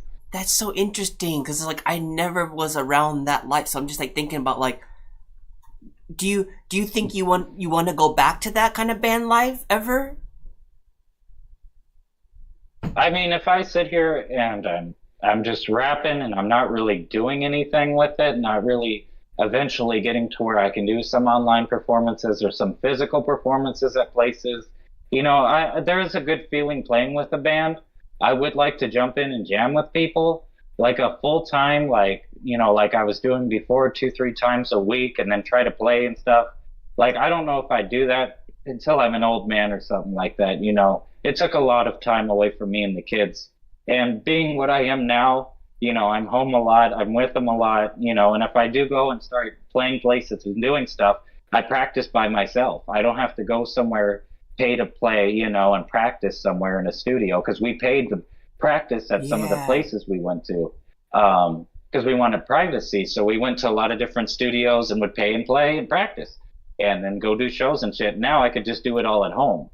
And that doesn't take away from my kids. And they don't know what the hell I'm saying. I talk really fast. So, I mean, I rap fast, so they don't know what I'm saying. That's right. Oh man. So makes me think about like would you ever think about doing like if someone's like, yo, we need like a featured guitarist like for this gig, like would you be down for that? Yeah, that's easy. Yeah. You know, and if it turned to something permanent, it'd have to be money or something, like something big enough for me to say, okay, I have to sacrifice time for my kids. Because I'm not going to sacrifice time for my kids for $50 a show. Right. $100 a show. Maybe $100. Maybe $100. But I'm just kidding. Right. But I want to make sure it's worth my time. A one-time or two-time, three-time gig, that's different, you know. But it would be cool. And I wouldn't go as just a guitarist, because I got to do more than just play guitar. So I've learned that about myself. And that's something I always wanted to be. So if I was to go and just play guitar real quick, it would be cool. But, you know, I want to be me up there, you know. So a lot of people would be against that. Yeah. Just being honest. I think I also sing and I rap, and I just don't want to go here and play guitar. I want to do my stuff too, you know. Yeah, that's the true If I'm artist. helping you, you help me. Yeah, you're being yourself. I just can't play guitar. Yeah. I'm gonna get bored, and actually I might get nervous because I'm gonna pay. When I play guitar, I'm not thinking unless I'm singing and doing more than just playing guitar. Because I used to sit there and play guitar through Suns games, and I'd be paying attention to Suns games while doing my practicing because it's all muscle memory there, and I'd start overthinking and stuff. I got to do more than just play guitar on stage. Interesting. So, You're like a very it's like my students, like the hyperactive students need like extra stimulus when they're doing something. You're basically yes. like did you have that like growing up? Like you felt like you were like you needed this, you couldn't sit still? Yes, and my dad will tell you right now in the comments, I was nonstop. I had 2 TVs, 3 TVs going on at once, watching 1 to 2 shows, playing video games, talking on the phone all at the same time when I'm chilling, you know, outside playing basketball, singing songs, blasting music. Like I'm always doing, and even my wife will tell you, like, I just can't watch TV. I'm sitting there playing a game and I'm texting you on my phone and watching the show. I know what's going on, baby. What's going on, playing like this and doing that, you know.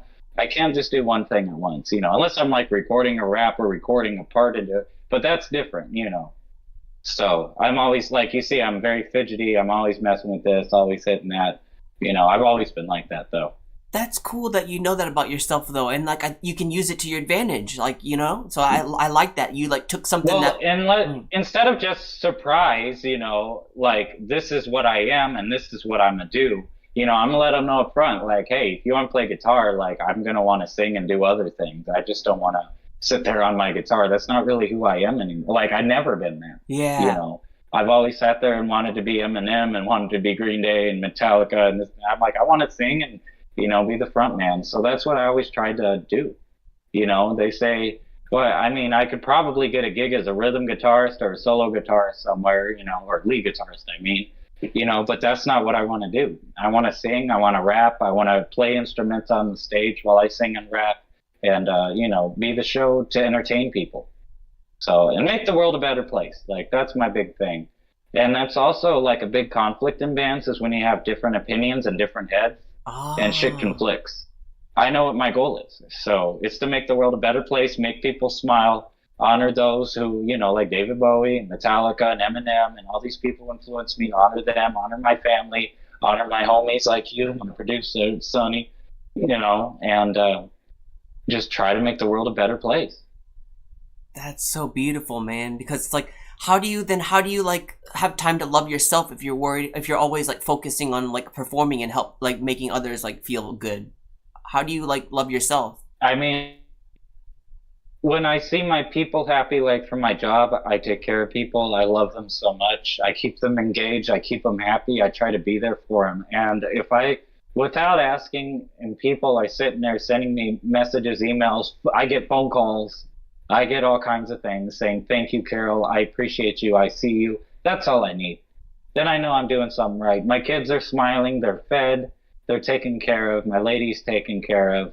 You know, I'm sitting here, I'm clean, my lady's taking care of me, I'm taking care of her, you know, so I know I love myself at this point, you know, so I just got to make sure this world's doing okay. It's a very scary time right now. And the last thing we need is someone coming up here saying, fuck this, fuck that, you know. I'm going to say fuck this and fuck that. I'll be clear, you know, obviously, but, you know what I'm trying to do. So I don't say fuck this, fuck that because I don't like something because of a general opinion. I say fuck this, fuck that when you fuck with me. So that's a different thing.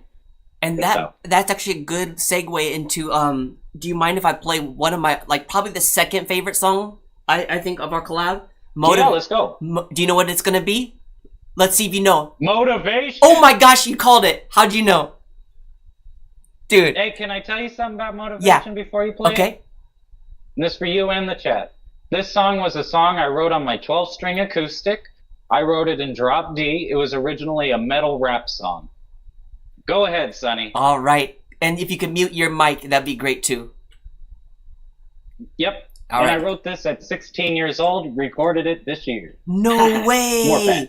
You wrote that at 6? I didn't know that. What? So I was a sophomore in high school and I wrote this as a metal song. And now it's a beautiful rap song. Mumble rap, technically, I think. But and we don't have there's no music video, right? It's just the song, right? the music video is going through pictures and shit, like a motivational thing where I have everything crumbling and ripping up and shit, looking all cool. There's a music video. Let me pull that up. It's on your channel, right?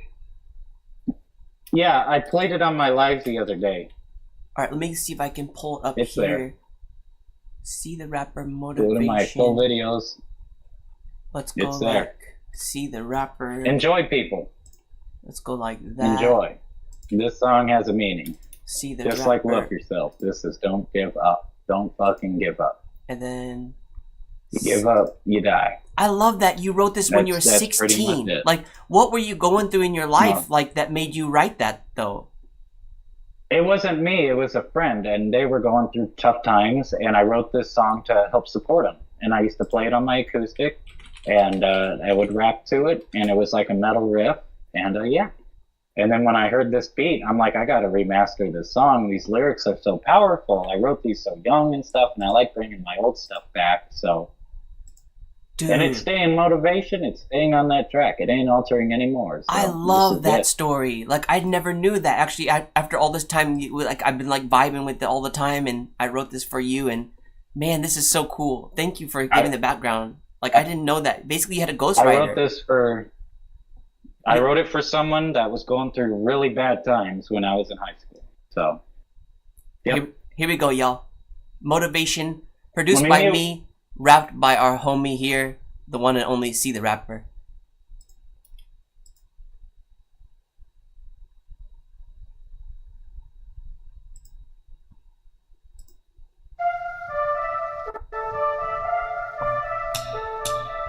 Don't give up yet. Don't let anything slow you down. Smile all the time, no need to frown. Don't give up and leave this town. Work your way up to the crown. Don't ever get upset, missing goals and bets. Something you regret, time to get overpowered and get louder. Let nothing stop you, it's your fortune. Give up and you will fucking die soon. Be the sun and brighten up the room. During the night, be like the moon. Lead these bitches to their own fucking doom. Let them get swept, you're the one with the broom. Don't give up yet. Yeah. Be number one soon. Don't give up yet. It's the path that they choose. Don't give up yet. Before you're finished and done, don't give up yet.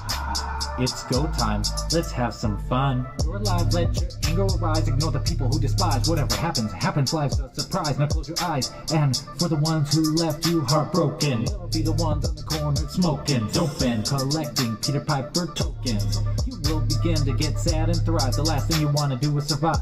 You feel as if your life took a dive. Well, it's not so. Don't lose your potential, be essential. People are unfair, you just have to look at and be aware. Of course you'll get mad, because people are rude.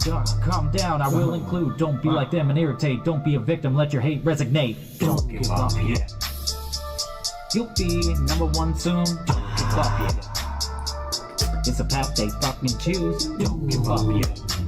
Yeah. Before you're finished and done, don't give up yet.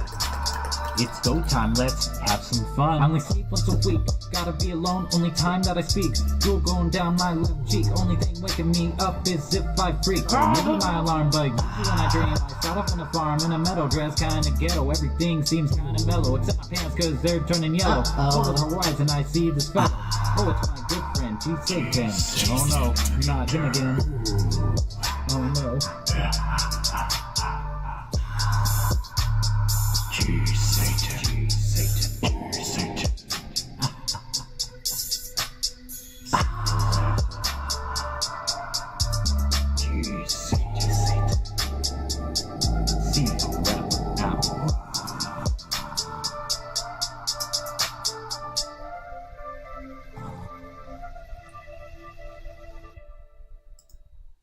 Oh, yes, sir.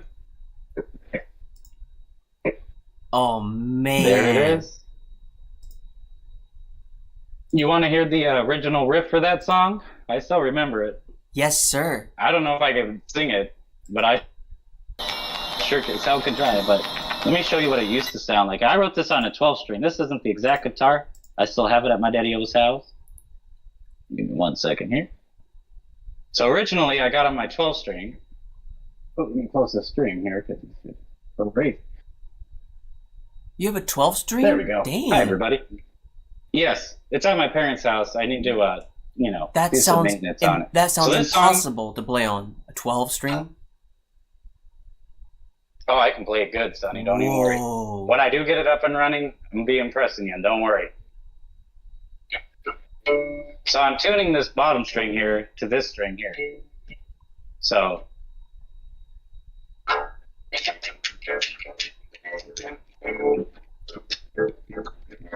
Don't let anything slow you down. Smile all the time, no need to frown. Work your way up to the crown. Don't let everybody let you frown. Never get upset. Missing goals and targets, something you regret. Time for you to get louder, and time for you to get overpowered.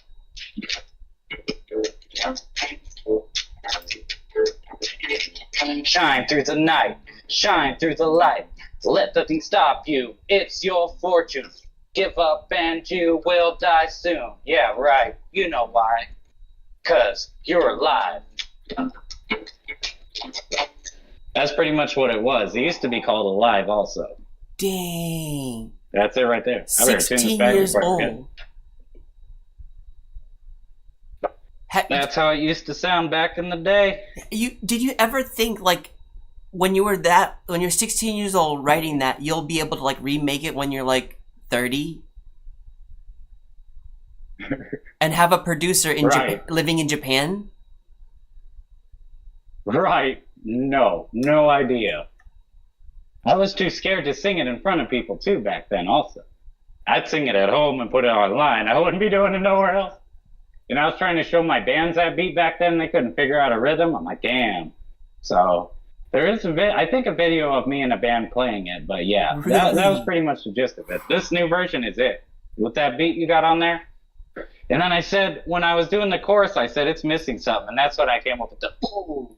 Yes. Like I'm drinking a Rolling Rock. I'm like, ooh, this And tastes then so you brought good. the G Satan After in. that first- You brought the G Satan in. Oh yeah. Yep, I was trying to scare my wife with that. She's like, you better not be turning into G Satan again. I'm like, I'm not. Just a note to my old self. Just a note. Don't bring him back. If he come back, the world might end. So Oh gotta stay. See the rapper. Stay nice, positive, and cool. We don't need no G Satan. That's awesome. Yeah, I love That's a bad your bitch. ad libs You don't on wanna fuck that. I with think that made it. Those ad libs on that. Oh my gosh! And they're like, oh. I wrote that on paper. I probably still have the paper with that on there. Even though I was 16 somewhere. So Yep. epic. I wrote that on you got paper. me. You always like it. There's deep messages, but you always bring it back with like humor. Were you always around like who was like a funny person in your life growing up? My dad, and he got me hooked on Weird Al Yankovic at a real young age. So, and then Eminem has his comedy yes. side too. So I always kind of like the funny. And then if you kind of go into like early YouTubers with like Smosh and shit, you know, those guys running skits, I thought those were funny. Then you had Ninja Sex Party and Lonely Island coming up with songs that were funny and Yes, fan Lonely fucking Island. Oh my. John LaJoy, the French guy who raps like a fucking loser, but he's fucking fantastically funny. Like, I love that shit.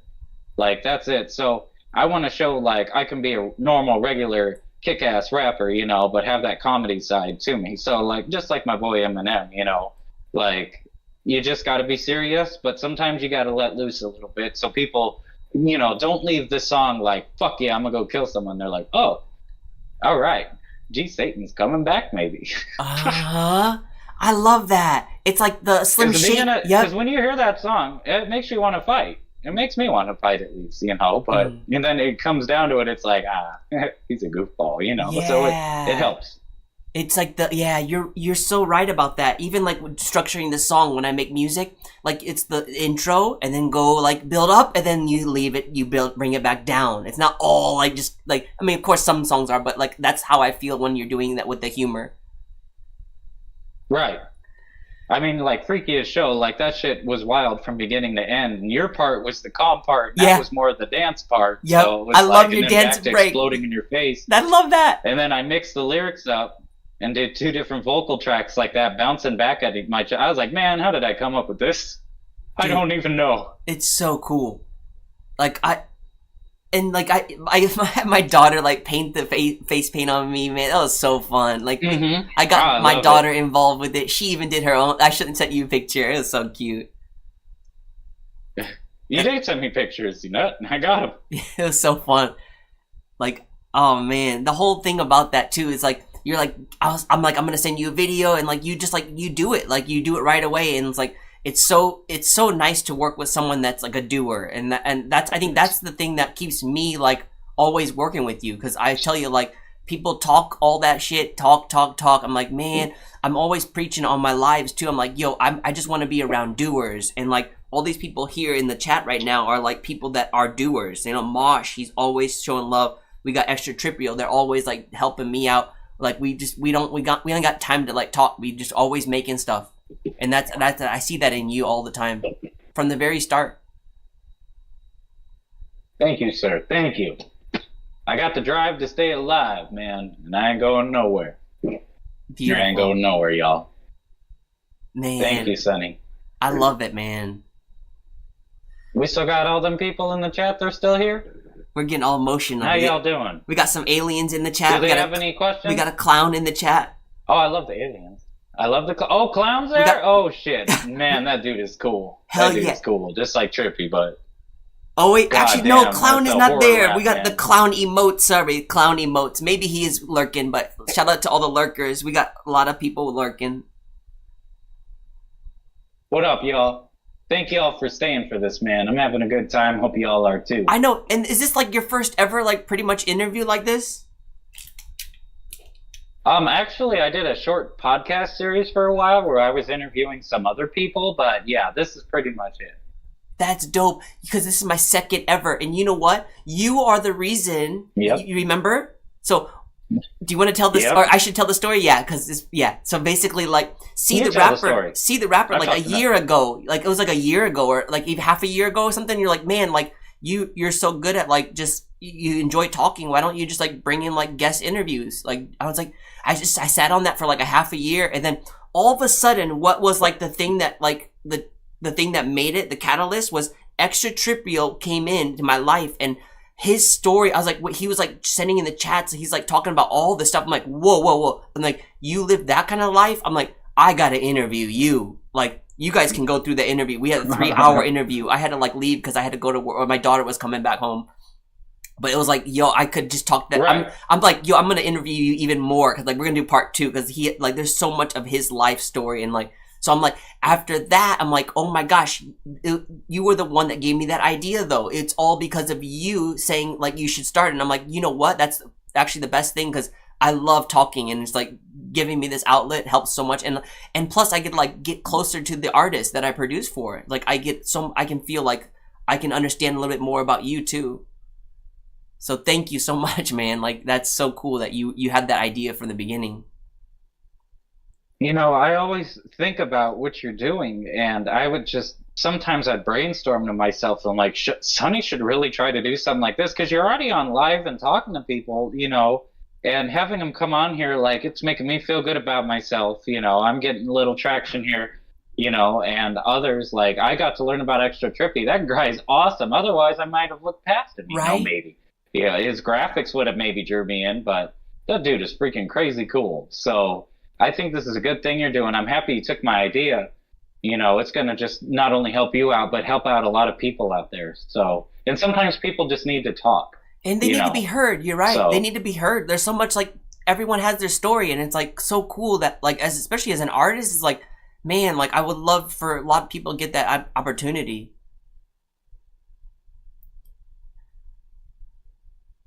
Yeah, that's awesome, Sonny. What you do is beautiful, man. That's why I've been here all these years. That's why I go to bed and I stay loyal to you. And I tell people, you can even ask Mr. Mosh. I'm like, I'm loyal to Sunny. I tell everybody who wants me to play a collab or get on their beat, I'm loyal. If you don't know DJ SunnySideUp, you follow his page and make sure you're cool with him first, then I'll do a collab. That's right. I don't fuck around. And you check with me too. You're like, is this guy legit? Is this person legit? I'm like, and then pretty much I'm just like, you gotta just find out yourself too, because, you know, and then time will tell and all that like fun stuff. But yeah, man, like, it's so cool that like me and you. It's so big. Yep, exactly. Like me and you. Proof is in the pudding right here. Like, time told, and like we're just 2 years in, basically just keeping grinding. 2.5 maybe, right? It was like Corona time. I remember. Like, sorry, we call it Corona time. In Japan, it's called Corona time, but COVID time in America. Corona time here too. Yeah. Corona, yeah, that whole time. Yeah. So like, how did that affect you? Like, as a musician, that whole Corona shit. So that's also part of the reason why my bands didn't work out. So with the second band, that's when Corona like hit bad. Like, that's when it was here. And I had the bassist, me and him were tight. We did the dude and dude stuff, and we found a drummer. I don't know if you all know who Alice Cooper is. Alice Cooper was a rock star back in the 70s, 80s, 90s. He's still going. He's an old man. He's still going though. He went to my high school and all that. The dude is just amazing. So Alice Cooper has a lot of foundations here, and I actually got one of his drummers. And she taught at one of his schools. It was an autistic school. So she was teaching kids the drums, and we played with her a few times. We were about to come back, and then COVID hit, and she completely locked down. So me and my bassist buddy, we were just doing dude and dude, you know, just for a little bit. And then he was like, you know, you can just do your own thing, and I'll help you. And he did. But one day he stopped answering the phone, and I heard from other sources that he moved out of the state and he started a new life. So, you know, big ups for him. I just hope he's okay out there. But yeah, COVID made it hard. So that's when I was just trying to make my own beats. I came up with that 23 song. I came up with a few other songs. I was in a dark time, honestly. My son was born. My wife was high risk. You know, it was rough. And, you know, eventually we moved again. And that's when I started talking to you, and you started making sense. And I started winging off of staying by myself and working with Con Jarson or John Carson, whatever he wants to go by a little bit. And then I got to you, and then everything's just been, you know, it's only gotten better. It's only gotten better. So, and I would say that was about 2021 early or late 2020 when I met you. So, yeah. And I just was like, it's just like a random spam. I'm like always just like spamming people for like join my rap challenge, and it really was like that. And like, what made you like stick around? I don't know. You know, I've been offered rap challenges, radio play. You know, a lot of people probably in the chat have been offered a lot of these things too. And then you go to the lives and the people don't play you. They ignore you. It's bullshit.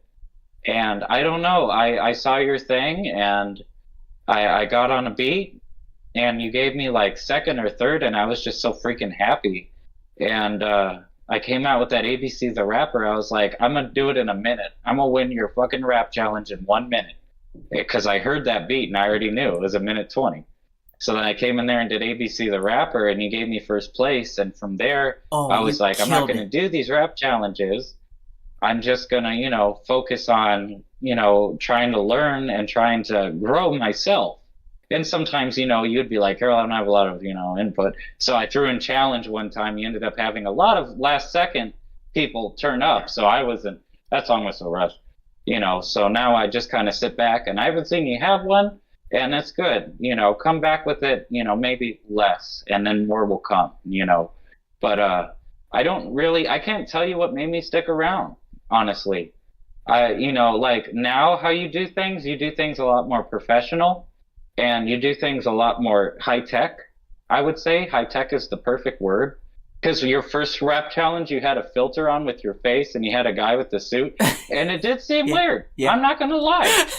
And I'm just sitting there like, I kept talking to you. I'm like, he's just like me. He got to be just like me. We don't know what the fuck we're doing. We're just trying to figure it out, you know. And the amount you've grown since then has just been unreal. And the people that are following you now is just unreal. and you made it work out. And I'm so happy I've been with you on this journey. I hope I've helped you gain some of these people, showing that you're legit, I'm legit, we're just real dudes out here figuring it the fuck out. And you put a snippet over yourself on a suit. I'm like, well, look what I'm doing. I'm recording in a fucking in a water heater a storage closet, and taking my videos, in a closet and filming and shit, with no room to move. You just stand there. And so if I'm grinding with that, this guy's in Japan apparently, he might be really grinding. And over time, I learned you were legit. We had a lot of voice calls, or video calls, and worked on a lot of songs and built that trust up. And it's like, man, we learn so much from each other, and you give me so many tips all the time, and I just try to keep up, and my wife helps me a lot. Like the YouTube link in the story earlier, my wife helped me. I said, Sonny taught me how to do it. I can't remember.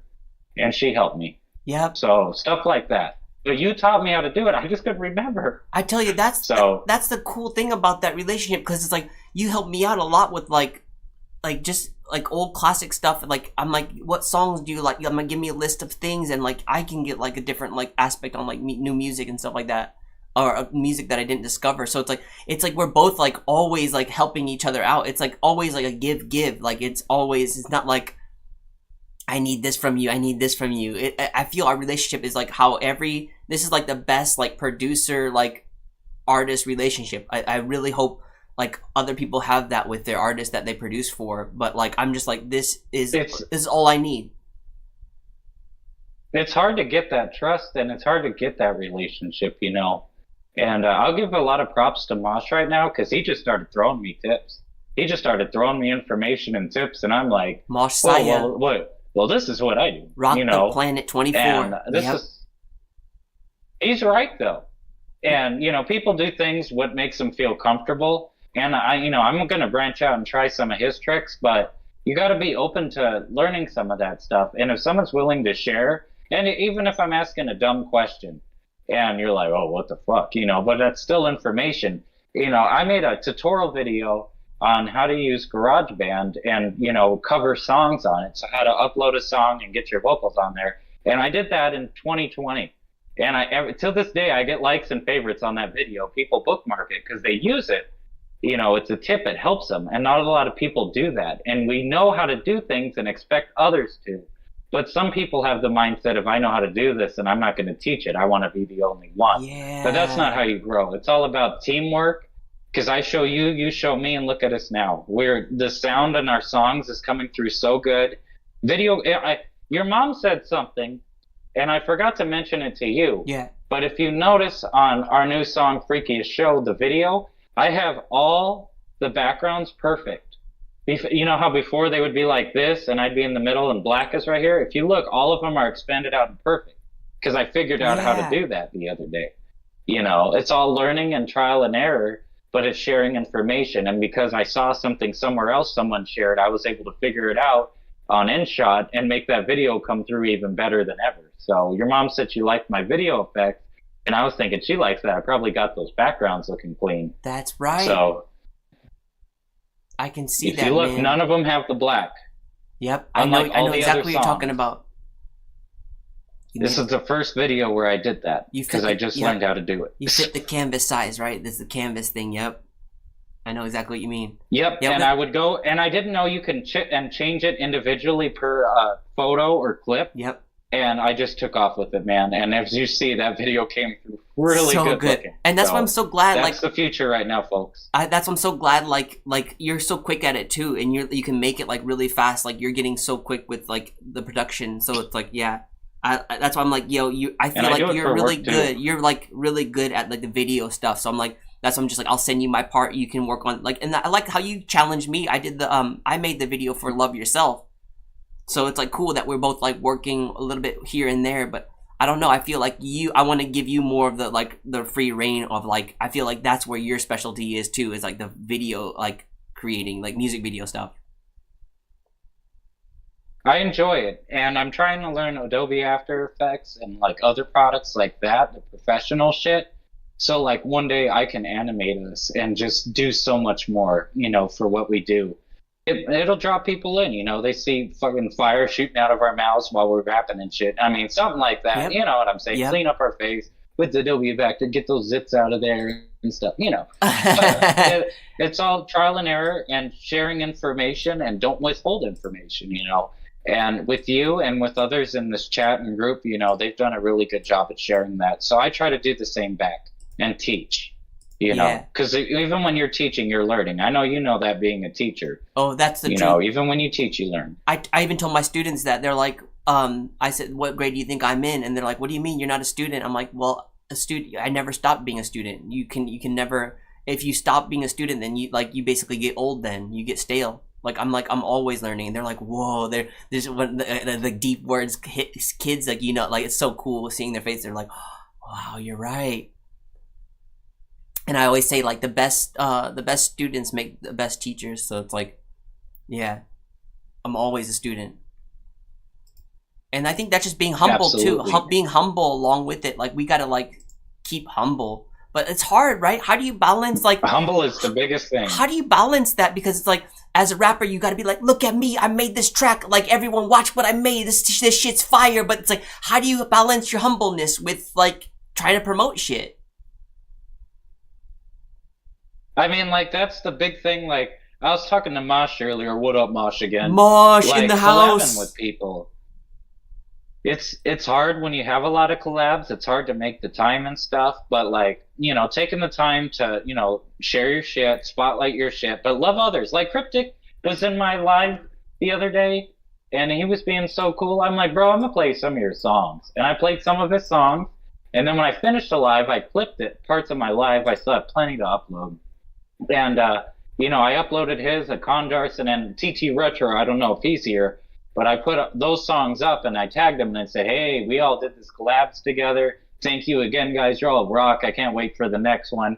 And, you know, if I see something crazy that's like Cryptic's new song, really good, you know, I'll always try to share it. And everyone, he's talking about Cryptic Mind. He's talking about this homie from the UK, like a real dope, like, freestyle rapper. I wish he was here. I know, I wish he was here too. I don't know if he's here. We got it live. We can watch it later. He's going to be like, you know, like, probably the UK time. He's like, just clip this part. Yep. It goes Sunny and Cryptic and then me. Cryptic is fucking a great dude, man. Dude, amazing. That dude and you, like, man. he cries. He puts every emotion out. He cries on his fucking lives. Like, he's not as scared to be himself.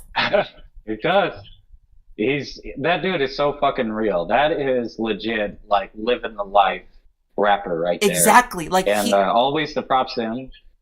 We're doing a song, by the way, y'all. Me and Cryptic and Sunny, we're doing a Christmas song together. You heard it first here, exclusive. I got the ball in Cryptic's court. Let's go. I tell you, that's it. I sent the beat. Our first song. I sent the beat. Now I just gotta make memes. Right. Make the memes, and then when we send you those raw vocals, you know what to do. So yeah, I ain't mixing this one. So. Oh shit, I'm so scared. I don't know how to mix that British accent in. Oh man, I'm so scared because he sounds good. He's critical, but he is like, there's certain rappers you work with that they have to be like, certain people have their like their sound that they need, and it's like, working with him, I'm like, oh man, I gotta be on my real A game, and like I gotta like make sure. I'm so excited to hear his voice and then my voice, man. I'm so excited. I've been waiting for years. Honestly, I've been talking to him for a while. We've been talking about this for a long time. I miss, you know, well, no, I don't miss. I wish he was here, but I definitely think us doing a song together is gonna really blow, man. It's gonna be great. I love that British rap, man. He sounds so good. And I love the clown dude in here. Oh my god. Oh, he's not here. Clown. He's talking about Clown Headhunter. He's giving shout outs to him. Yeah, that guy. We made this insane track. Like, and he sent me some more vocals. Clip this part too and send it to him. Yeah, Clown Headhunter. Like, yo, and you know, I wouldn't have met Clown Headhunter if it wasn't for Extratripial, and then I wouldn't have met Extratripial if it wasn't for Mosh, and I wouldn't have met Mosh if it wasn't for Flow Crow. I think Flow Crow I met through him. So like, there's always like a line of people that you meet things. Flow Crow. You remember Flow Crow? He's so dope. Flow Crow is insane. there's These certain last couple people folks, oh there's my certain God. people that you like that know like a huge group of people, and then they know who to put you in contact with, and Mosh is one of them. Mosh knows how to like connect people really well. Like there's certain people like that, and I'm not so good at that, but like I just like to do these live things, and I think like those people are really like, I don't know, they really enjoy that, like the whole networking thing. You got a network, you know, and you know, with Mosh, like I've only been honestly talking to him for a few days. He's in the chat, right? Mosh, you're great. He's my mod, so he's in and know, out. He shows he's a good mentor. I can tell he's a leader. I mean, that's what he was the words he was using, and these are things I use at work, you know. And patience, don't rush. You can bust out, but do at your own pace. Like he just made so much sense with what he was saying. And he's going to teach us some new things that are pretty cool. I appreciate you so much, Mosh. Him, you, wherever you are, Mosh, sharing my videos, and Sunny's videos. I like, asked you him get the too. traction. I was like, man, what I even asked him my lives. I'm like, what do you get out of this? Why are you like being so selfless? He's like, you know what? He's like, I just want like to help people out. He's like, literally like, yo, I already have everything. Like I'm set. Like now just like for me to help people out. He's like, I already have my kids done. Like everything is like, they're set. Like my life just now just you help. got 7. Yeah, I 7 told him kids. I'm He told me catching that too. I'm like, what? He's like, everyone's set. Now it's just like me, like enjoying life and helping people out. I'm like, damn. I said, I'm interviewing you. Like we're gonna work on an interview. Like we're setting times up. So Mosh, you know what to do, man.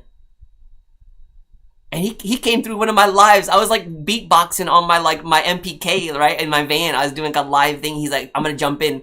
Cause I was like calling every freestyle out. I was like getting angry. I'm like, yo, anyone that got freestyles, come on in my live. I was getting angry. And then he's like, bet, I'm gonna come in. And he came in. And then he came in another time before too. Like, that homie's dope. You know, if I ever collab with Mosh, I know if we ever play live and there's people in that crowd, they better mosh to mosh. Dude, so. And that's what exactly, I was like, where did you get your name from? He's like, he used to mosh all the time. And then Saya, I forget what Saya means. Dude. Yeah. Like Messiah, I think, or something, yeah. Oh, that's my son's middle name. That's cool. You need to tell Mosh, I love moshing too, man. I still got it in me to do a few more. I really hope I can. Oh gosh, I'll be year dead. some I'll be shows, dead. I'm but- so small. I'm like 5'7". I'll die.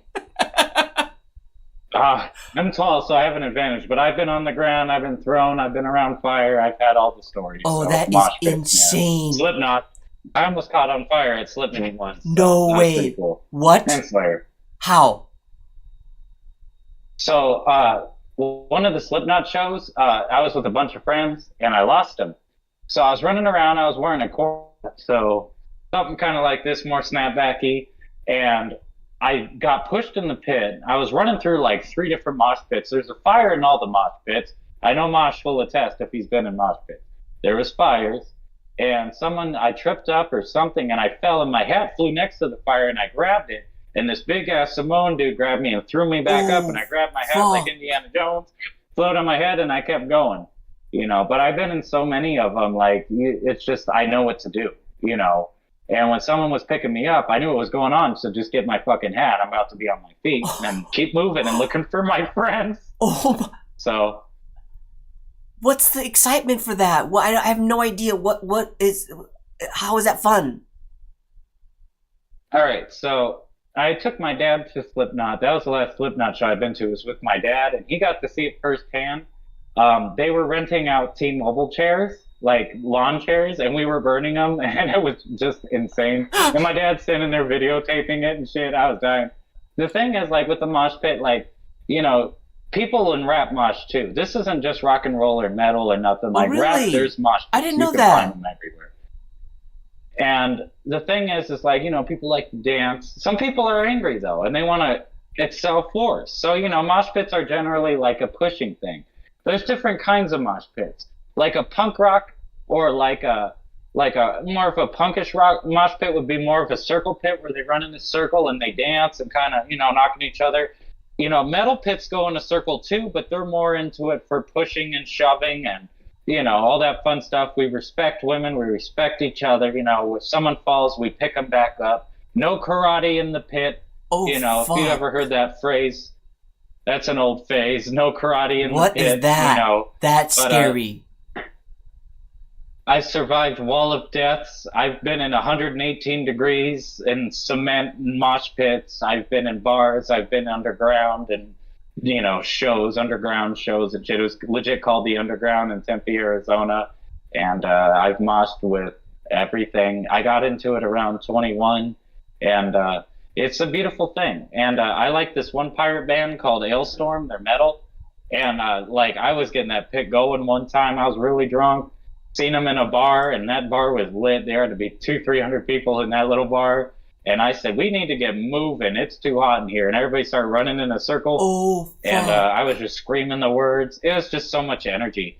The fire is for outdoor shows, mainly like Slayer or Slipknot or Lamb of God, Marilyn Manson. The real heavy fucking motherfuckers where people go crazy for. And sometimes it's cold. Sometimes we're summoning Satan. I'm not being silly. I am, because I don't believe in Satan. But I went to a concert once where they had a bunch on the back of the wall. They had all these porta potties, and they had toilet paper in the porta potties. Who the fuck brings toilet paper to a metal show? And we put them all as upside down crosses in the grass and lit them on fire when Slayer went on. I have video of it. It's on my YouTube. It's real. These people were legit ripping toilet paper, the shirts off their backs, garbage, trash, grass, anything they could find, and burning it. And then the concert venue knows we're going to do this stuff, so they have firefighters and fire hoses on standby to put out the fires. And our goal is to protect the fires so the band can see, we're starting fires for it. That's the whole thing about it. It's more of a fun get-together thing. No one's getting really that hurt. Some people are on crack, I'm sure, getting hurt, but I've never got hurt. My friends really never got hurt unless people were dickheads. Like one time a dude grabbed my friend's shirt and ripped it. It was intentional and not good, and that'll turn into a fight.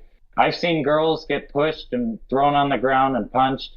And if a guy, touches a female, we beat the living fuck out of them, and we swarm them like maggots. I've seen it so much. I've seen a girl start crying, getting hit, and dudes just swarm the motherfucker. Because you can tell when it's intense. It's like the rules. It's like the jail rules. It's like, yo, with this, no one's fucking with girls. And Mosh, if he's in here, he's a little older than me, so he probably went to some 80s and 90s shows in Mosh Pit, so he's seen more than me probably. But it's the same exact rules till 2023 all the way back until when it started. You don't hit women, and if someone falls down, you pick them back up. It's not about hurting people. It's about having fun and letting out some aggression and just running, pushing, shoving, dancing, having a good fucking time. I've been in a million of them. It's fun. That's so cool to hear that side. She stayed back, but I was ready to jump on in, Wow. No wonder your back is all fucked up, right? Jeez. No, that's from basketball. Oh, okay. But I've been in mosh pit once. I went to a corn pit once, and someone pushed me from the middle, and my neck went like that and popped. So I was done for the night, But shit, otherwise I'm good to go.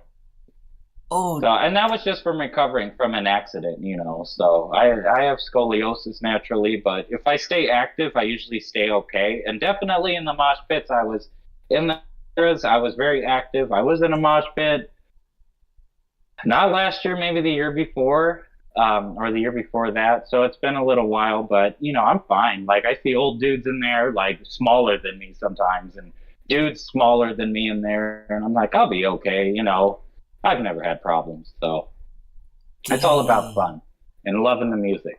It must be an adrenaline rush. It's like that's your high right there. It is. But not as much as playing on the actual stage, but that's as close as you can get. So it makes sense now. I'll teach you. We could just be the wall of the mosh pit. I like to be the wall too, and just kind of keep people going, making sure no one eats ass, And then when I get my breath back up, I run in there and go fucking insane. So I've been in mosh pits in the rain, in the mud, in the cold, in the hot. It's a beautiful thing. And venues hate it.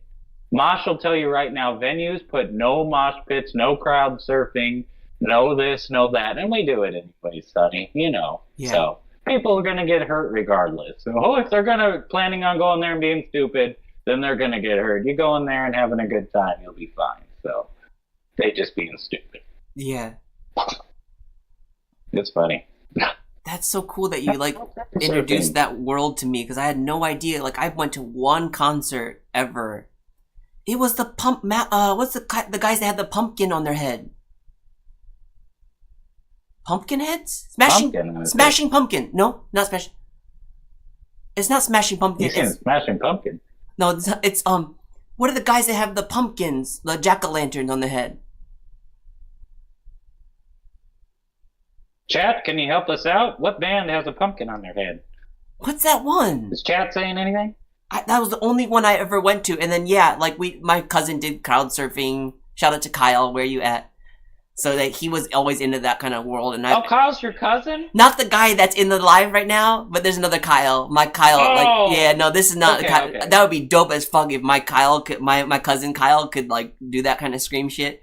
But yeah, he had long hair. He was a real punk kid. Like I was more like in the hip hop scene, but he introduced me a bit of the rock stuff. So we went to that concert. And like just being like, oh my gosh. Forget what. And if y'all want to see some of these experiences, I did start recording when I did get hurt in the accident, and I couldn't really do too much. I am in some of the pits you'll see, but I was recording a lot of these concerts and all the action in the crowd. It is all on my YouTube. You got to scroll for a bit though. It's been a while, but Surviving Slayer's there. Surviving what was it? Amon Amarth. That was a Viking metal band. Fucking legit. There was dudes in there with bear pelt on, and oh, it's just great. And there was so muddy, and it was raining. Marilyn Manson was fucking crazy. Like, Disturbed was insano. So I really enjoyed it. Now when I go to concerts, I don't film anything, obviously, because, you know, I'm trying to enjoy the show. I'm older now. Who's really going to go back and look at my videos? But, you know, I had to get some clips of System of a Down when my wife sent me. I went crazy at System of a Down. I love System of a Down. They were just, that was a dream come true. She got me front pit, so I was within feet from the band. You know, that cost her an arm and a leg, and I just appreciate that. That was the last time I was able to mosh, now that I remember. Wow. And, but yeah, it's a good life, man. Music is beautiful in every form. Whether it's reggae, hip hop, rap, rock, maybe not country. I'm not a country guy, but techno, maybe. I don't know, but music's music. And I saw that you went to the Beyonce concert with your lady, yeah? Yeah, there was no mosh pits at the Beyonce concert. I was very sad. She got to see some at Green Day. She took me to Green Day, and that was our first concert together last year. And she got to see people turn up, and she saw me just sitting there staring. Like, I wasn't even looking at the band no more. I was ready to go in the pit. Oh. She's like, you can go. I'm like, I'm not leaving you. I'm not leaving you in this pit. No. What's up? Was it a small venue? No, it was an outside venue, and it took up Tempe Town Park. It was huge. There was thousands of people there. It was insane. But I've been to small venues, such as like under 100 people. I've been to huge venues. I've been to bars with the bars just full of regular people and some people there for the band. You know, I've seen it all, man. Especially living in Phoenix most of my life. There's so many different little small venues, and I played at a lot of them too, which is cool. I finally got my time up there, and some of them shut down before I was able to, you know, go play there. And it was some of my dreams, because some of my bands played at some of them small places. But, you know, now I have a different goal, and that's just to, you know, make the world a better place and keep being me and keep making music. Even if I don't make it to a stage, I know I'm going to make it to the stage, but, you know, as long as I'm pumping out something, as long as one person hears one of our songs or my songs and said, hey, you know, I'm going to have a better day today. That's all that matters. By the way, KD got the answer. That's it. Mushroom Head. You say Mushroom Head? Yes. That's like Slipknot. Exactly. Like, they're like below. Yeah. They are scary as fuck. They're with a mask and shit. And they compete against each other. But Mushroom Head isn't as big as Slipknot, but I've always wanted to see them. Yep. Like, Mushroom Head and Slipknot got beef. They got beef. Oh, they do? I would see them in a heartbeat. Wow. They got big beef. Yep, they got beef. Because of the fans, though. I don't think it's the bands. I think it's the fans. Because they said Slipknot ripped off Mushroom Head. That's the big thing. That Mushroom Head was the first metal band with masks and to have multiple people with multiple instruments, And that DJs and all that this. singer was black, right? Their main singer was black, right?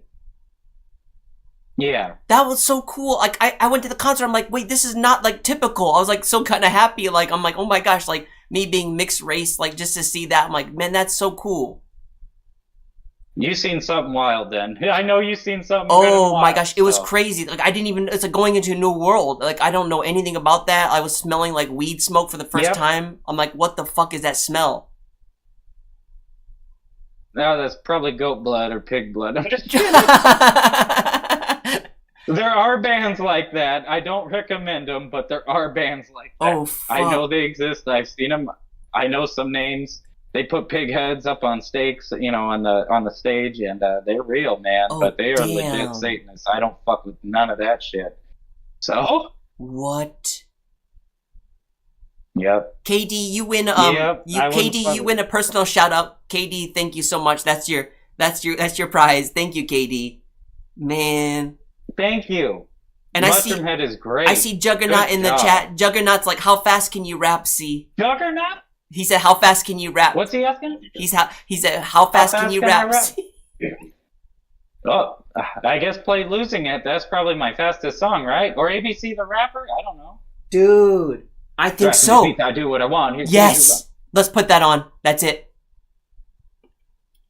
Go ahead, put it on. And you know what, Juggernaut, I'll play you an acoustic song. I can go a little fast for you, but let's play you a little music. I love I'm it. so happy you're here, Juggernaut. I ain't hear from you, man. I hope you're doing well. And Juggernaut, if you guys didn't know, he's also one of the first that was coming through my my lives too for my like my rap challenges and stuff like that. Like, he didn't really get on it, but he was like in the background, and like he was like just this kid. I mean, he still is like 17, but age doesn't matter, man. This kid is like insane.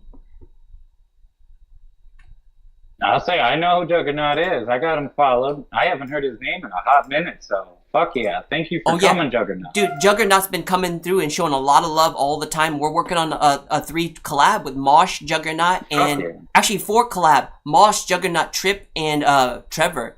Like, we got 4 homies just like on my beat. I'm gonna be like mixing for them. So it's like we got this big thing coming up, another big project too.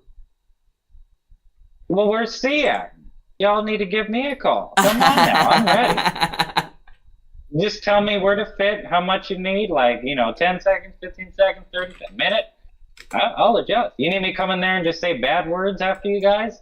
Be your backup man? I got you. You guys show me support, I'll show you support. Like Lil Jon going in there and say, yeah, I'll come in there and start yelling shit. I'll come up with the catchphrase. DJ Khaled. The best music in the world. Yeah, we're the best. I'll come in there. Another one. Another one. And then sing a chorus, he lost. I love how he lost.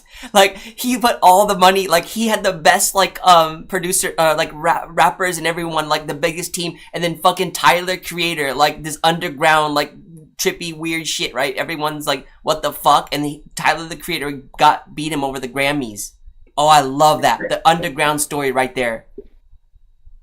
I love Tyler. Hell dude, yeah. That dude is fucking awesome. Isn't he? He's so dope. He's obsessed with Eminem, and Eminem dissed him, and he didn't even care. He felt so happy that Eminem even knows he exists. He didn't even care. That's like I wasn't even trying to diss him. I just had to. That's a compliment in itself. It's like he took his time out. Yep.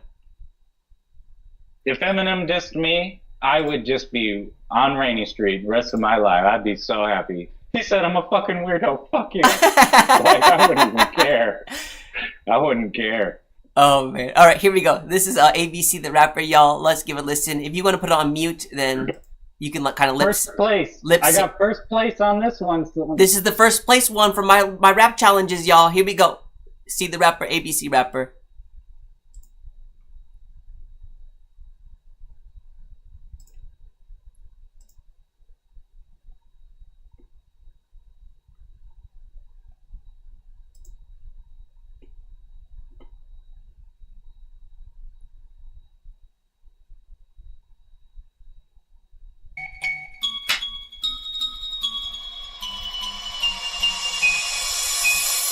these beats, I do what I want. She's here, dropping bombs, so I don't give a fuck. I know you heard it over 1,000 times, but I keep it steady, hard and up front. I like to rhyme, I do it all the time. Like Frankenstein, I like to get to the punch. I keep it spiked, it helps me right. I have all the mic, my favorite get lunch. Don't sign whack, but they take it in the back. The minute I slack, they start to attack. So I left the pack, my heart went black. No more freaking frack, but I'm back on track. Keep the fam intact, earning lots of plaques, taking out the trash. After these beats I smash, trying to earn some cash, whooping some mash. You're in class. The rapper is my name. Fucking up motherfuckers is my A is for asshole, B is for bitch, O C is for rapper, D is for disaster, E is for easy, say F and I go faster, G I'm the best, H always goes the hard ass, I go the farthest, J K L is for a lard ass, M is to go, no you say no, I gotta go, P, Q or S T, I'm the best, no one can beat me, shout out Sunny, DJ Sunny Side Up, U V W Y X Z, I ran out of rhymes you see, I guess I'll see you next time, peace out, this is C, the rapper, C the rapper,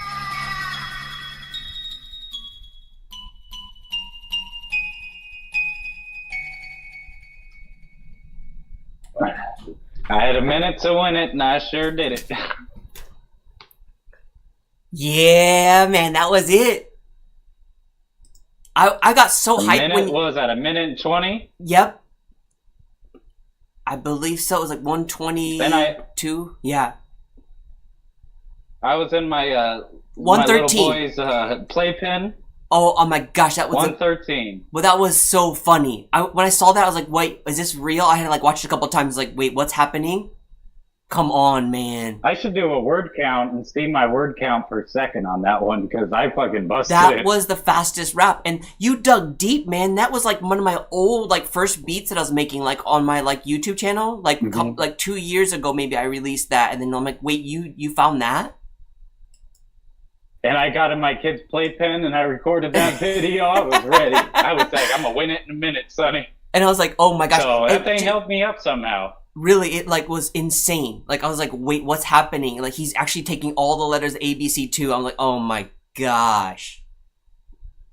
And then I got my kid's drawing pad. Yeah.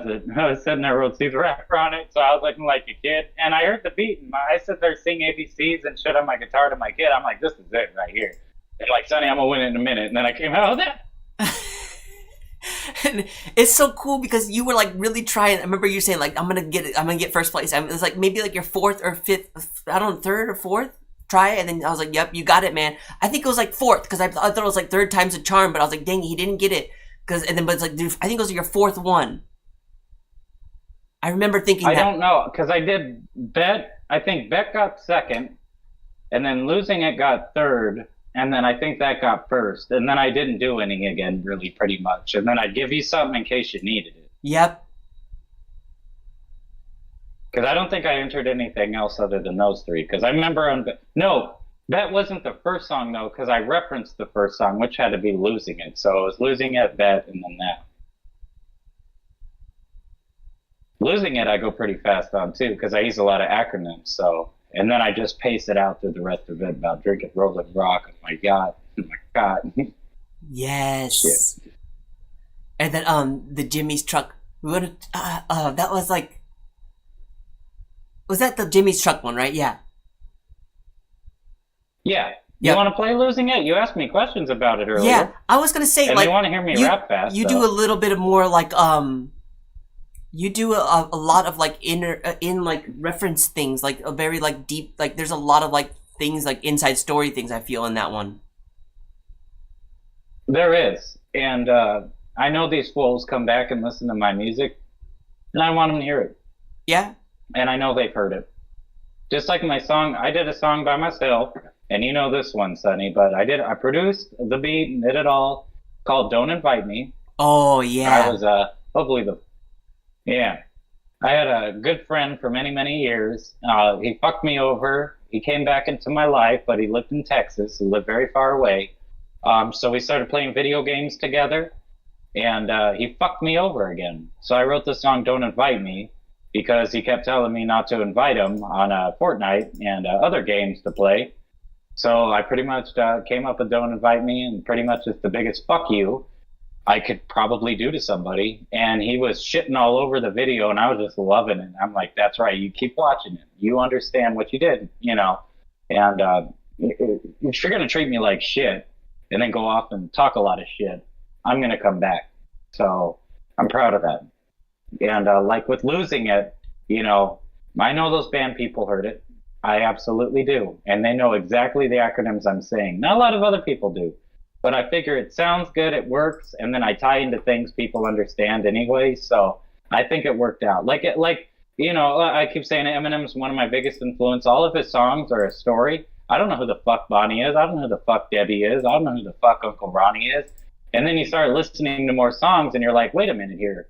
Debbie's his mom. Uncle Ronnie was someone who died. Yep. And his mom told him, you know, I wish you were dead. Like, you know, and you start tying everything together. So I try to do that with my music, kind of show my life. I love that. All right, let's get it going. That's what's so cool, because it's like you can really like understand, like you want to hear about what his life is about. Like I love the Marshall Mathers LP. Like you can really like, okay, that's what he was doing. That's the reason why he's talking about his mom. And like this is why he's feeling all these things. Man, I tell you, that's so beautiful. That's exactly what I love about Eminem. And like any artist that can like tell about their life story and like and make an album out of it, like where you're just like, wow, this is because of that, this is because of that. Man, I love that. And that's what I love about you. Like you're putting like your inside things in everything you do. And like and that's why I love hearing you this. know, like NWA said, you know, we walk out of our door and we rap about what we fucking see. And that's exactly what I do. And if I have a friend that fucks me over and takes away from me and continues, I'm a strike. I'm a good guy. I believe in making the world a better place. And sometimes, you know, you got to set people straight in order to make the world a better place. So, all right, Sonny, go ahead. Show him Losing It. This is a song he asked me questions on earlier. So, his first rap challenge song, re-recorded 3 times. Let's go.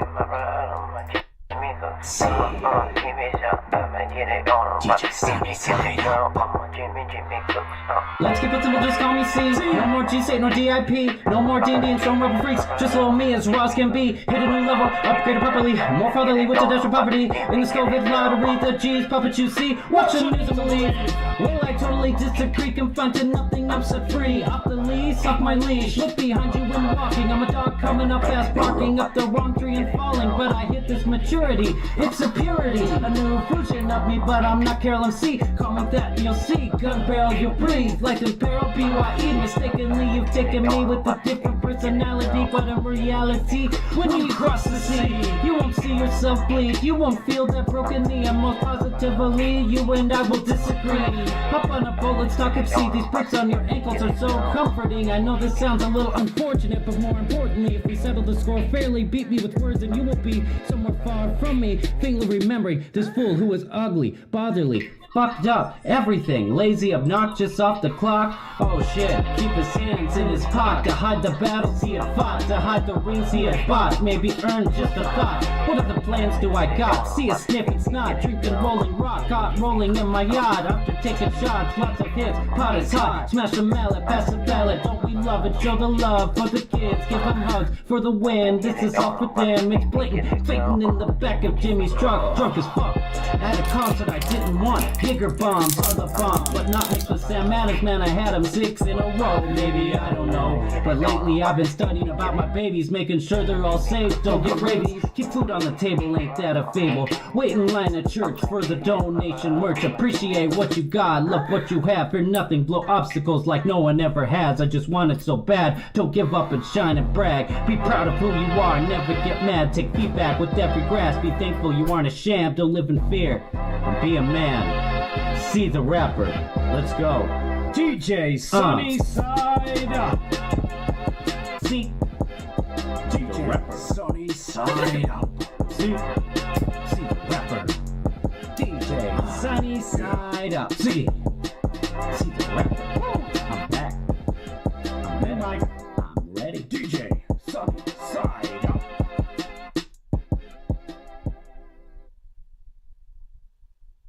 Oh yeah. Yeah. That was so you hard want some for more me. history on that one? Some history on that was like my first like time like trying to mix like vocals. So I'm like it was so hard for me. And when I listened to it again, I'm like, damn, like I improved so much. Cause I'm like, that shit is it's not really good production for as like the bass, and like it just It sounds good on the on a phone and like and stuff like that, but when you play that in the van, oh man, it's too loud. The kick is too loud. I'm like that part of me is like, oh, that's what now I understand about more about the mastering and stuff like that. I'll say, you know, that's a song we re-recorded too when I got the new mic and stuff. And, Yeah.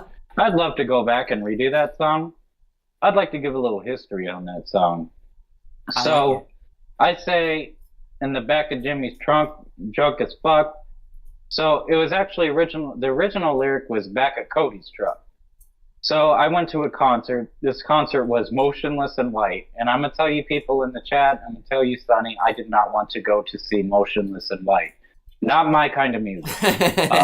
They wish they were Marilyn Manson. I like Marilyn Manson kind of thing. So I was peer pressured by Cody and this other person named Sarah to go to this fucking concert. And I got food poisoned, and I ended up in the back of his truck covered in puke. Came home. I was drunk too. Came home, throwing up all over the place into my parents' house kind of thing. It was just not a good kind of deal. You know, and I told him I didn't even want to fucking go. My mom knew, and I came home just fucking dead. Oh, and damn. I changed it to Jimmy's truck when Cody and I started not getting along, and I think that was, you know, a part of it right there. Maybe. When I started having kids, he started going away. Jimmy was the guy I was playing Fortnite with in those clips, and that was eventually the guy who fucked me over, and I did Don't Invite Me. So seeing the losing it video, I usually hear the song. I don't really watch the video because of that, and seeing his character and his name, you know, it just brings that back, because that's why I did Don't Invite Me, you know, tell him to fuck off. So I gave him the spotlight for nothing, so... And I even put this guy in one of my songs, which was the original Don't Invite Me. It was a whole different song. He rapped in it. And when he fucked me over, I took the song down and I redid it as Don't Invite Me. I make fun of his rapping in it. I completely shit on him in it. So seeing the Losing It video, I keep wanting to say lose yourself. Yeah. Seeing the Losing It video reminds me that this was before he fucked me over. And I'd love to re-record that song one day and change that from Jimmy's truck to Sonny's truck. So let's go. I know Sonny ain't on that path, so I love it. And I know we can get a better audio production, but I got those vocals down still. I got those lyrics, you know, mostly here, you know. So and that's a killer. Shout out to your wife for that, right? She gave you that. I remember she gave you that microphone for Christmas. Yeah, she gave me the microphone, and you'll see in some of my videos, when I do have the thing, it's a sound barrier. She got me that too, man. She hooked me up. She's the reason why I got, you know, all the stuff I got to record music with. And I just figured out what I wanted, and she supported it and then started building on it. So she got me guitar adapters and bass adapters and mic adapters and all kinds of shit. So, you know, I just appreciate that. Otherwise, I'd still sound like shit. I wouldn't sound so clean on my songs. So, like, absolutely big ups to her. I know she was asleep, but just big ups. She'll man. watch it later, yeah, for sure, man. Like, we'll clip this part for her and be like, yo, like, it means a lot. Even for me as a producer, I'm like, I love you, boo. I remember I was she like, got me this jersey. Yeah, right? And she's like, it's so cool to have someone that supports you. Like, you know, it's like, I want you to sound better. I know you need this gear. Like, go get it. Make us money, daddy. Make us money, daddy. And when I told her, I don't know, I mean, not all y'all, I don't know who's in the chat, but last week I had 2,500 listens on Spotify. I don't know if that was Cryptic, I don't know if that was Sunny, but I don't think just one person can do that much in a week. And I shared that information with my wife, and she was just blown away. She's like, what? Really? I'm like, look at the numbers. I'm like, I'm in shock, okay? Yeah. So that's something we need sometimes, you know, show her, hey, I'm not just fucking off, you know, I'm actually trying to do some work and I'm doing a good job. So, right. You know, I know what her tastes are. They aren't see the rapper taste, and that's fine. She liked me in the rock band, so it's okay. She knows what I'm doing. If I'm doing it right on this end, then she knows I'm okay. And she's always going to support it. So I'll always support her. That's so cool, man. Like, I tell you, like, that's something, like, I always preach, like, love yourself, but it's like, when you have, like, it makes it easier to love yourself when you have, like, support from people. Like, when you have, like, actual, like, people around you, like, they're like, oh, like, they're about it, you know. They don't have to be necessarily about every single thing that you do, but it's like at least they have some kind of energy that is not negative around you, and it's like, yo, we're running this. That was my parents.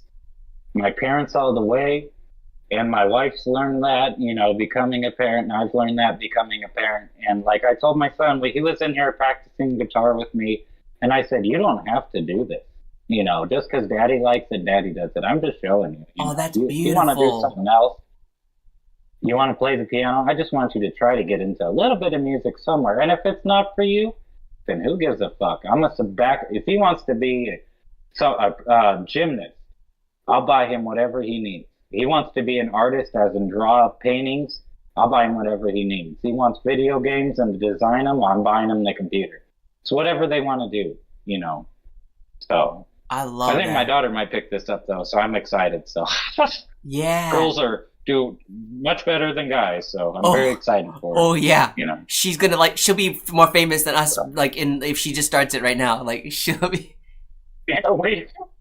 Like just for being a girl. So exactly, that's what my coworkers are talking about. That like, yo, you would have been like famous a long time ago if you were a girl. Like, man, I know. Like, man, it's like I understand that. Especially if you show your titties, but I'm definitely making sure she ain't gonna do that. Oh god, exactly. I'll fucking kill everybody. So I already told my wife, and I do live with that. I was thinking about that too. I was like, you know, the traditional dad when they had the shotgun. It's like, I always had the image of like, my cousin, like she had my uncle would like start cleaning the guns whenever the boyfriend would come over. I'm like, man, it's so impossible in Japan to have guns. So it's like, damn it, I gotta move back to America just to have that image of like I'm cleaning my pistols while the boyfriend comes over. Well, don't clean your pistol like this too much, okay? I was like, really, what? Oh man, that is hilarious. Jesus help me. You don't want to move back here anyway, so I'd go there if I could. Yeah, I might though, because you know the study abroad thing. I would love for her to like just experience that study abroad life. I don't know how long, but yeah, it's kind of in the back burner. But yeah. Well, if you come here, come to AZ. I'll hook you up. Oh man, I would love you know like just live in your little small house, not for the summertime, but any other time but that summer. Because I remember you're like talking about the heat there. It's like I can't. This little heater's keeping me alive right now. That's how I've gone this long. It's so that desert life is so harsh because it's like so violent in the summer, and then it's like, what? Now you're like freezing and dry cold. So you still got to drink water and stay hydrated. The same way as in the summer. How does that? So. Do you feel like that makes you like a tougher person? Like, how do you feel like living in the desert? I mean, that's all you know about, but like, how do you feel about that? That's all I know.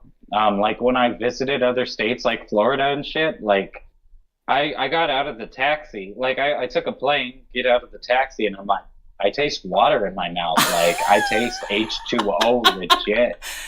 And you know, I've been to Cali. It's not the same. Cali just smells like seaside, you know? Like the weather there is real nice. It's real good, you know, nothing crazy. Vegas is just like here, so I'm good in Vegas. But when I went to Florida a few times, I was just sitting there like, it's on a peninsula, you know? And like, what's his name? Mr. Extraterrestrial. He's in New York, and I've always wanted to go there, but I'm scared of the winters. I don't know if I'd survive. I literally don't. So I'm so cold right now, even though I have a heater on me. I got an undershirt, this shirt, and a jacket. Normally I have 2 jackets on and shit, but I'm trying to show my sons tonight for my son's folks if they're still here. It's awfully late where he's at. But, you know, if I went there and it's -20, I'm going to die, dude. I don't know how the fuck I'd wrap anything at fucking -20 anything. Right. 20 degrees, 30 degrees. So 40 degrees I can barely do, so... Oh, we got Raul in the house. Yo, that's my homie from like high school. Like we grew up so much. He taught me a lot about music. I'm giving shout out to Raul. What's his name? Rolo? Raul Martinez. Raul. Rob Martinez. He's in here right now, man. Remember he was the one that liked our stuff. Raul? He shared our stuff. Remember I was like, man, he plays guitar too. I can see you guys doing this stuff. And I said to Raul, right. I said when I come back to America, we're traveling, like we're doing a road trip. We're gonna visit him in his small. We're gonna visit See the Rapper in his small tiny house. We're gonna live there for a little bit. That's right. And you need to get me on here. I'll subscribe back to you, Raul. Yeah, man. I got you. So like Raul was Any like, fan of Sonny's fan of mine. I tell you, like, like there's people like, you know, like they're saying like yesterday I said in my live too. I was like, there's some people that you hold real close. Like there's like whenever I make it big, it's like he's gonna be in the party bus. Like he's gonna be having his own room. I don't know if I can keep up with his lifestyle, but like he's gonna have his own thing. But he's my like right hand man. Like that dude's so like he's been down since day one in high school. He taught me a lot about reggaeton, like all like the like real obscure like underground like music and like the techno scene, the DDR shit. Like, man, Raul is the homie right there. Thank you so much for coming in. I had to say that. I had to get that out. I want to say thank you. You are known. You are loved. Fuck yeah, Raul. Dude, follow me. I'll follow you back, Raul. Let's share some guitar tips, man. I love playing. Yeah. So. Hell yeah. Beautiful, man.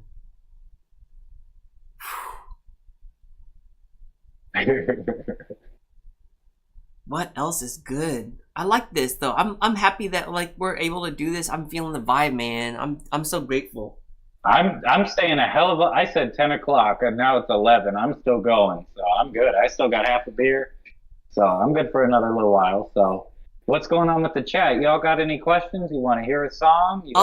Extra Trivial said yeah. He said come. Extra Trivial said come in the summer.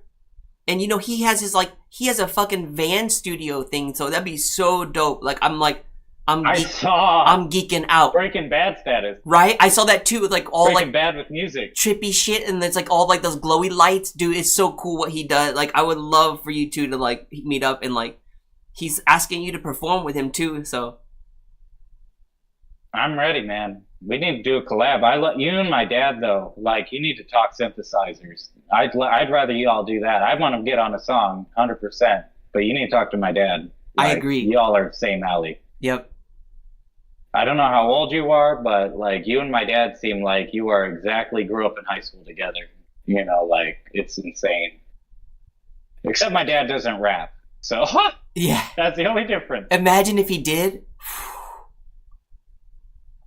He'd be making me cry, man. He's so funny. He's so fucking funny. I got him on a few songs, but you know, back in the day. Do you think you can make him as a feature for that one where we do that the Monday, Tuesday, Wednesday?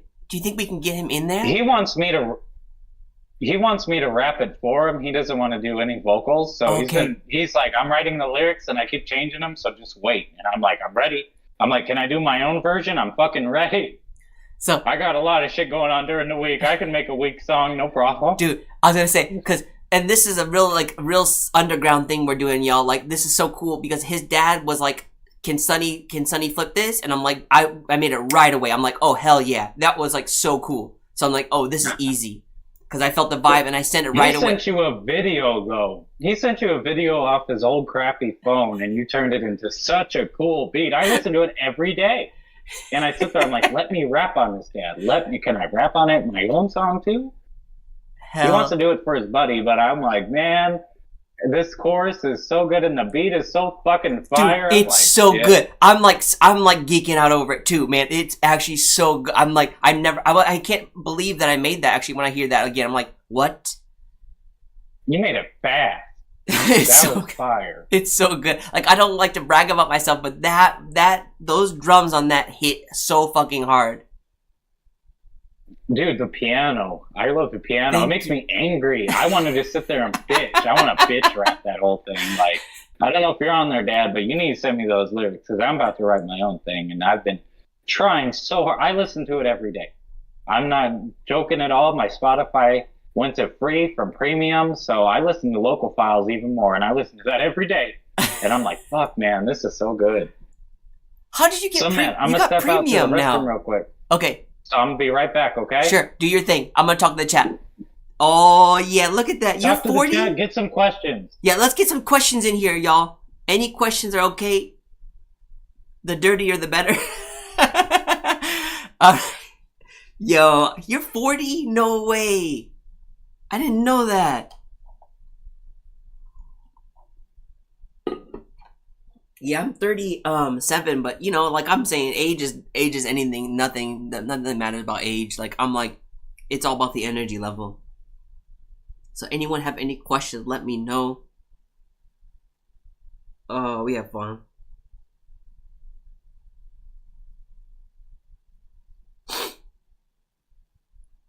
Raul in the house. It's so cool to have like family members come in too. Like my mom came in. I don't know if Mosh is still there. I don't see him anymore. Juggernaut, I see you, fam. Oh, Juggernaut with the bars too. I see. He said, say this one. He's like, okay, so you say you're on a roll like some toilet paper. That's cause you're full of shit like some ass tissue. And then here's extra trivial. You got some issues thinking you're some shit. Wipe off the grin. Go take a shit. Oh, and then Juggernaut's like, yo, can I use that? And the extra trip is like, absolutely. I love that. Oh man, let's all do a cipher. Go back and forth every bar. Ooh, that's a good idea.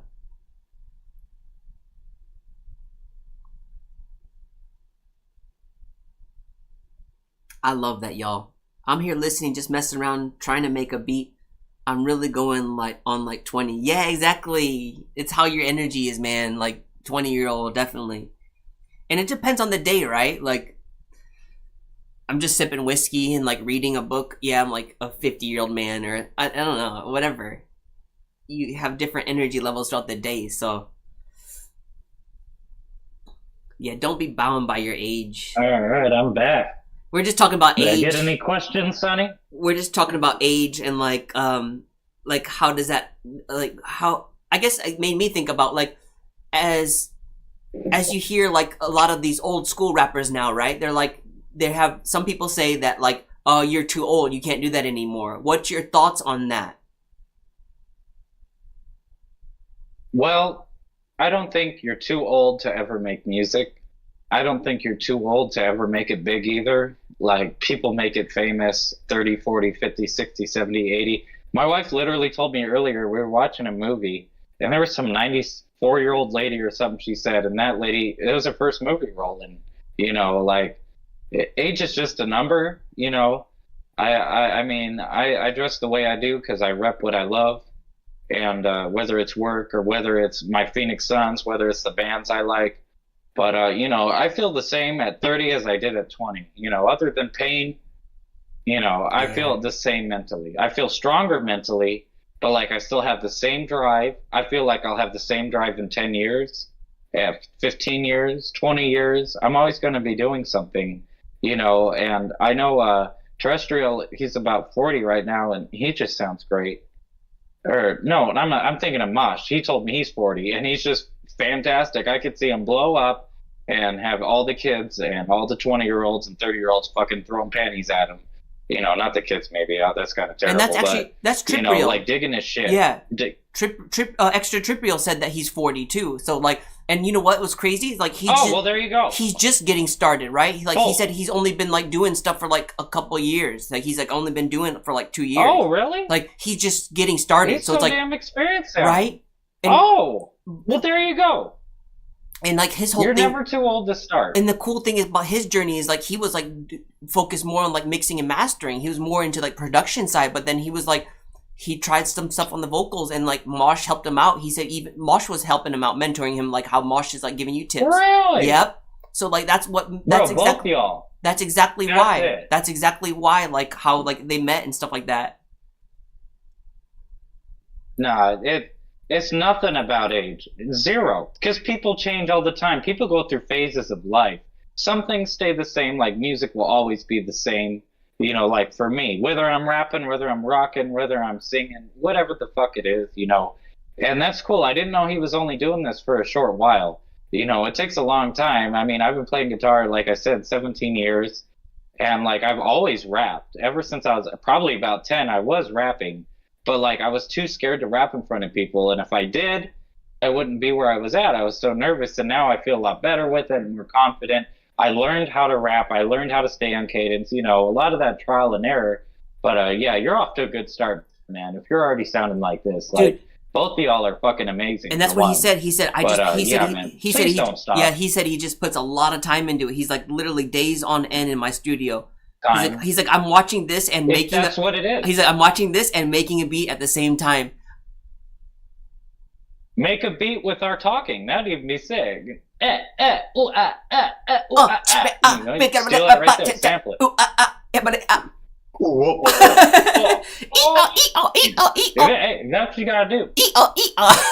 That's what you gotta do. That's cool. That's great. You know, Eminem said he's retiring at 50. Now he's 51. He still ain't dropped an album, and it makes me so sad.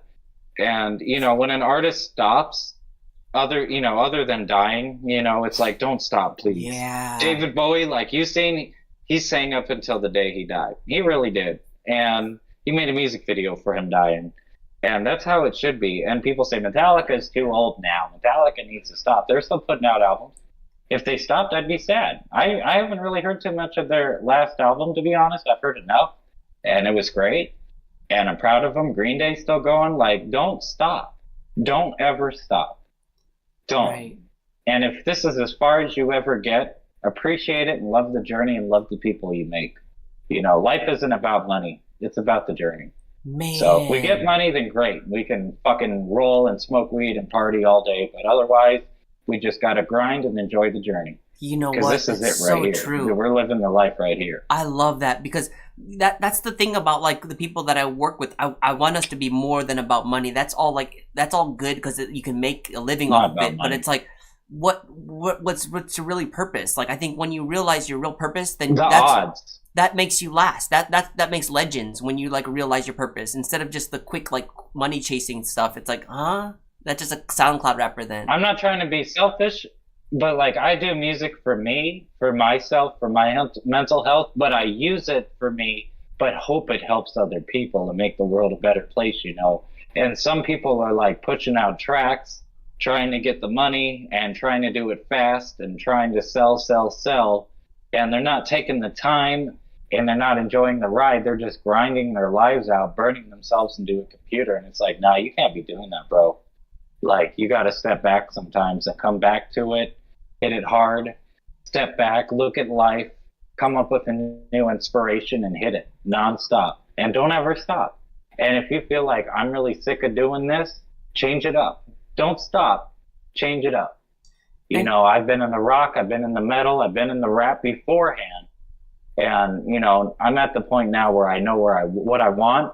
In 10 years, maybe it might not be rap. Maybe I'm fucking get into country somehow or some shit. I said fuck country earlier. I'm sorry if you like country. But like, if 10 years, I could have a whole new heart for it and be a fucking country guy singing at fucking dive bars, you know. It's whatever makes you happy, you know. That is so good. And a lot of people said I can't rap, and I showed them up. And I've only gotten better, and I've only kept working at it instead of giving up. And now a lot of people know me as this. So I'm very proud of myself, and I'm only just going to try to get better and try to do better for, you know, my people, my community, my world, man, the earth. So beautiful. Don't ever stop. You could have one song hit at 60, and then you can be rich, cool.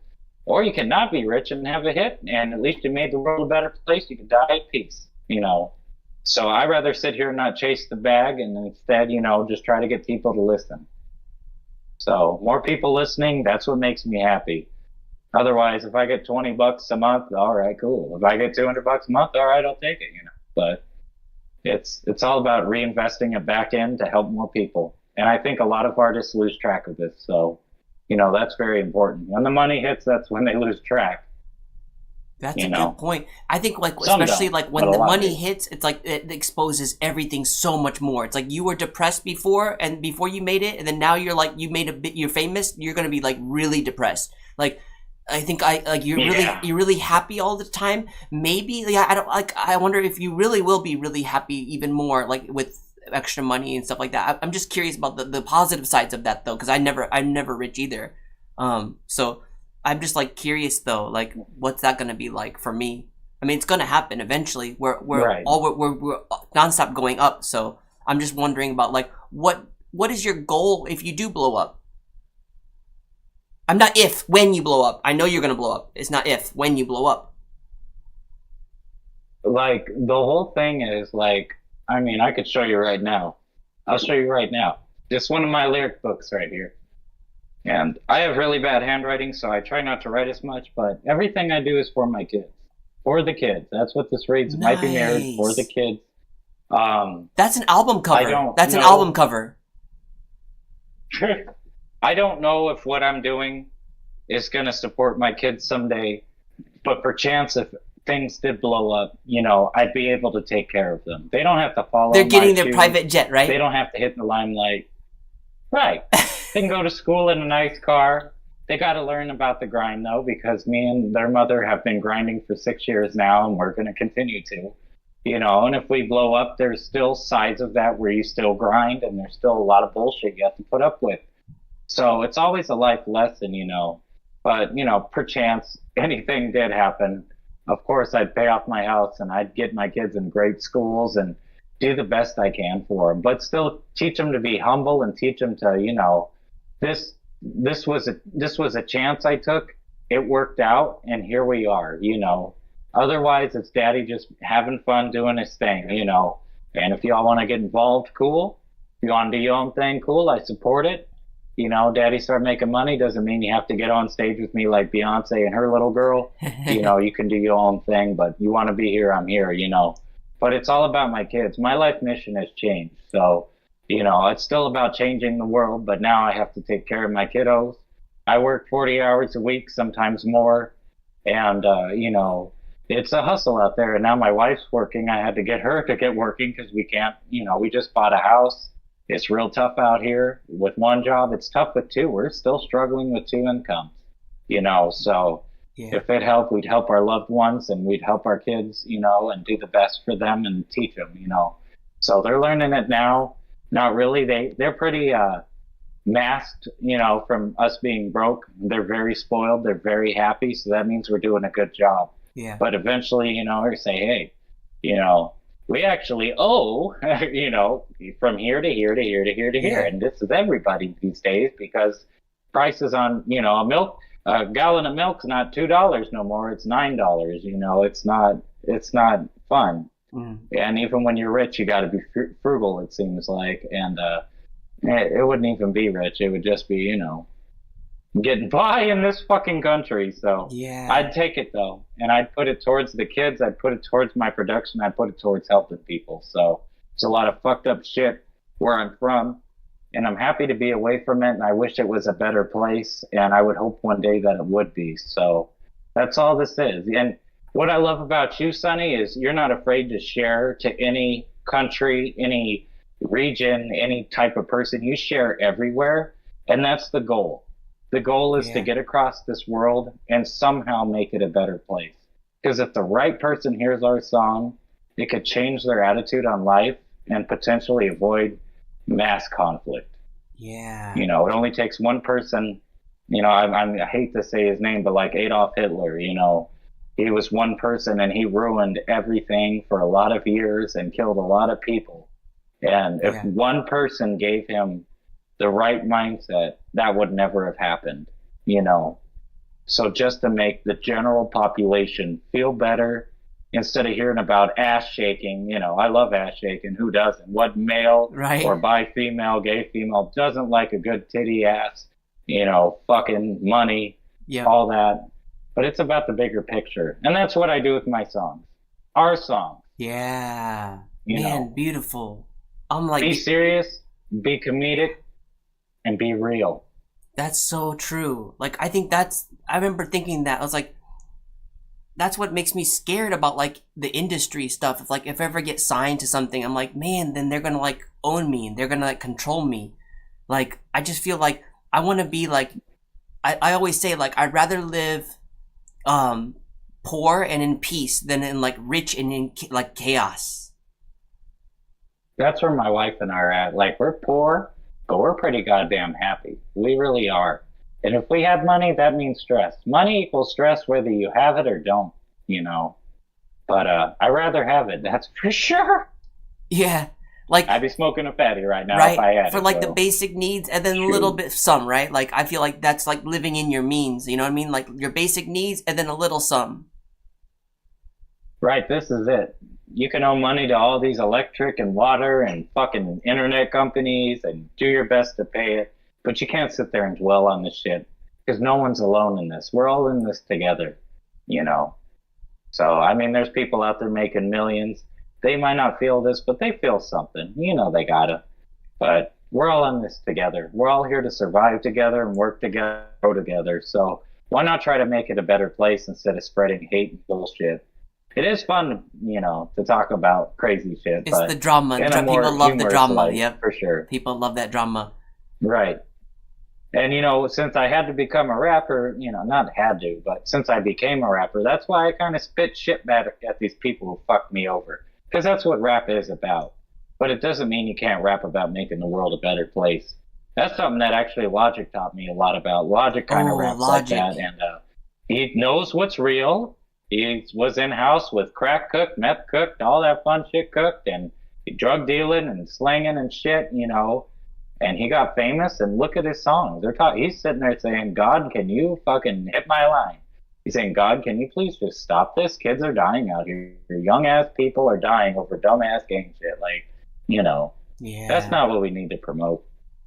That's why I'm happy we on that same page. And it seems like all these guys here in the comment section and people we work with, like Cryptic and all that, you know, they understand that. And we're just in a good spot. We're in a real good spot with it. So no matter how broke we are or how little of what we have or what we want, we have each other and we support each other, and we can still dish out some fucking great songs, and we will continue. And you know what? I always think about that. I always look at like the outside world looking at us too sometimes, because I mean, like, obviously I like to say just love yourself, focus on yourself, but like I'm thinking about like those rich people that live miserable lives. Like I heard a lot about top CEOs have real miserable lives. They're just not happy. Like they're literally just constantly chasing something all the time. But if they watch this, they're like, man, I wish I had their life. I feel like they're watching us right now and be like, man, that is a dope ass life.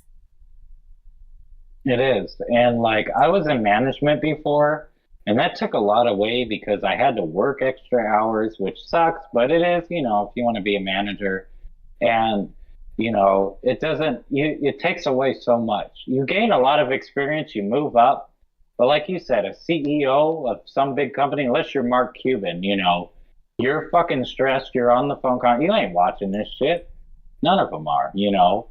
But they don't take the time, and they don't have time for their families and shit. Yep. But they see this, and like we're literally spewing, like, you know, we set time aside to do this, but like when I get out of here, it's back to being dad. You know, mom's got my back right now, you know, and I'm back to struggling and doing my thing and staying confident, proud of who I am, proud of my family, proud of what we're doing, and just doing our best every day, you know.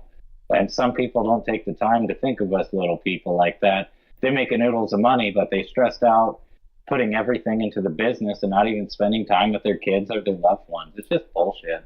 Yeah. So, you know, I hope someone hears Love Yourself and they're having a tough time and they say, fuck, I need to actually step back and love myself, because all I'm doing is work, or, you know, just not in the right mindset.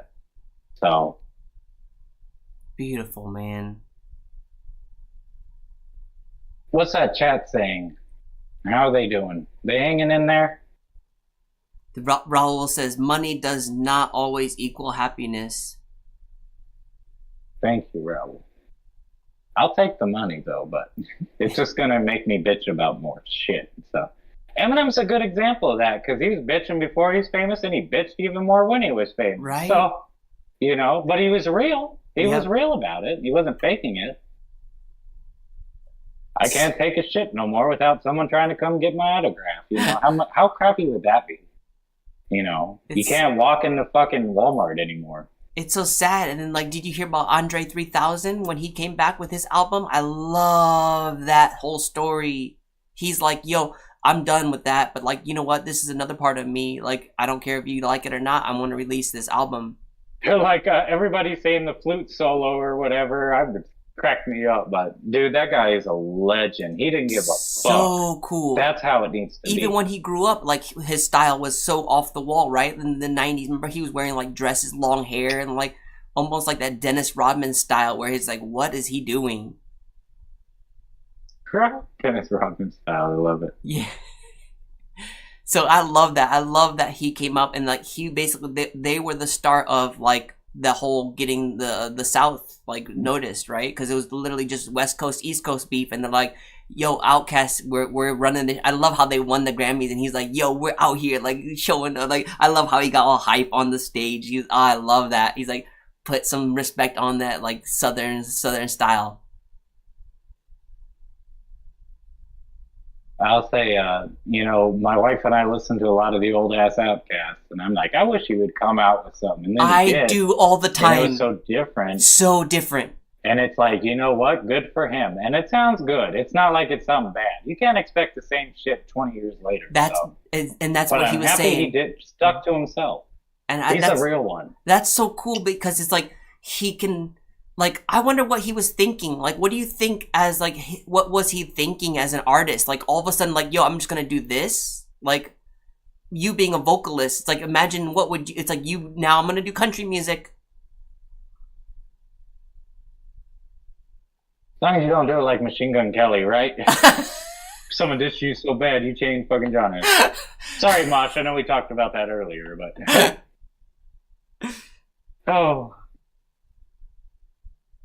Oh, Sonny.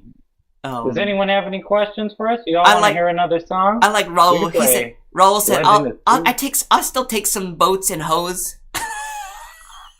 We'll always take the boats and hoes. Oh my god, that's a fucking favorite movie over here. Me and my wife watch that once a year. Step Brothers.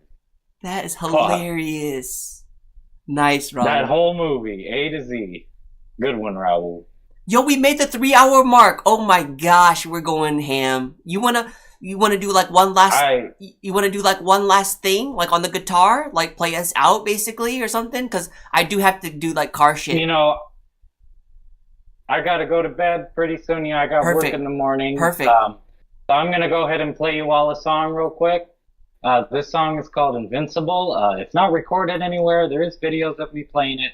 I wrote this when I was real young, like that motivation song earlier. I never put this on anything. I've only had it on guitar. This is a rap guitar song. I used to play this in bands that I was in. It turned into like a punk rock song.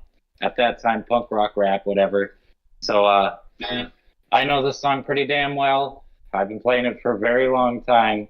I've played this for a lot of people that retired, left jobs, promoted through work, through life.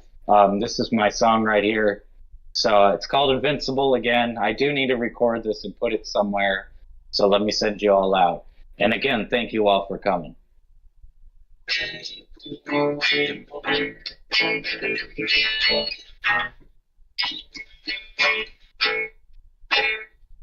I'm the creator of peace, destruction of humanity. I'm the straight eyes, designated to fight to what's right. I was born simple in a house of temples, a crooked smile, abstinent dimples with a sickle. I am strange with the long range of pride as I wipe my eyes. That's the past I'd right between the lines. Hate or break, this is the life we made. Powerful enough to make the earthquake with no mistake. I'm invincible, here's the key principle. Throw me in a line and choose to disapprove. Fighting through a battle you didn't even know was coming. Make the crowd scream to begin mumbling, cause I'm invincible. The key to my symbol is more than a flagpole, it seems so nimble. I laugh when they attack, cause I have my own back. I'm a 25 comrades, they're really bad.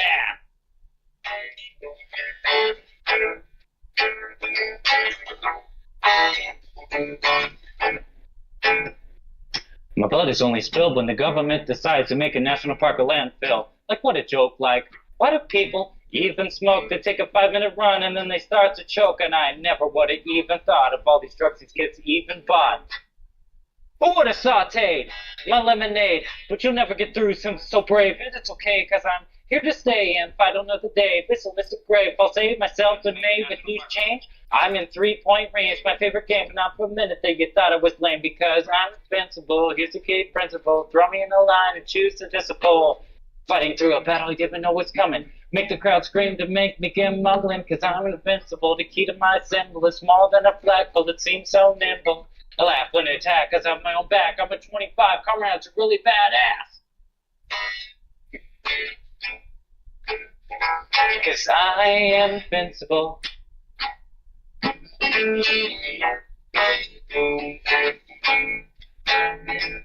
I am invincible.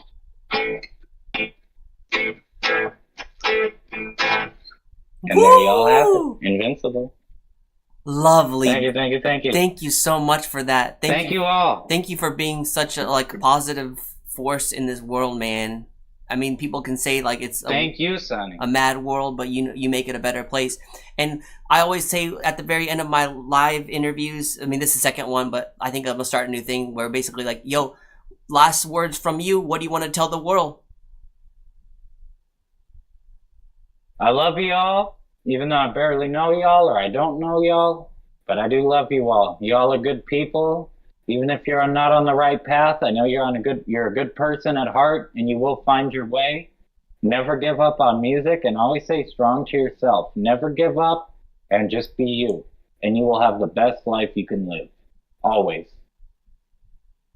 You heard the man. Peace and love from Japan, y'all. Keep loving yourself. That's C the Rapper, Sunny, signing out. Bye, guys. Thank you.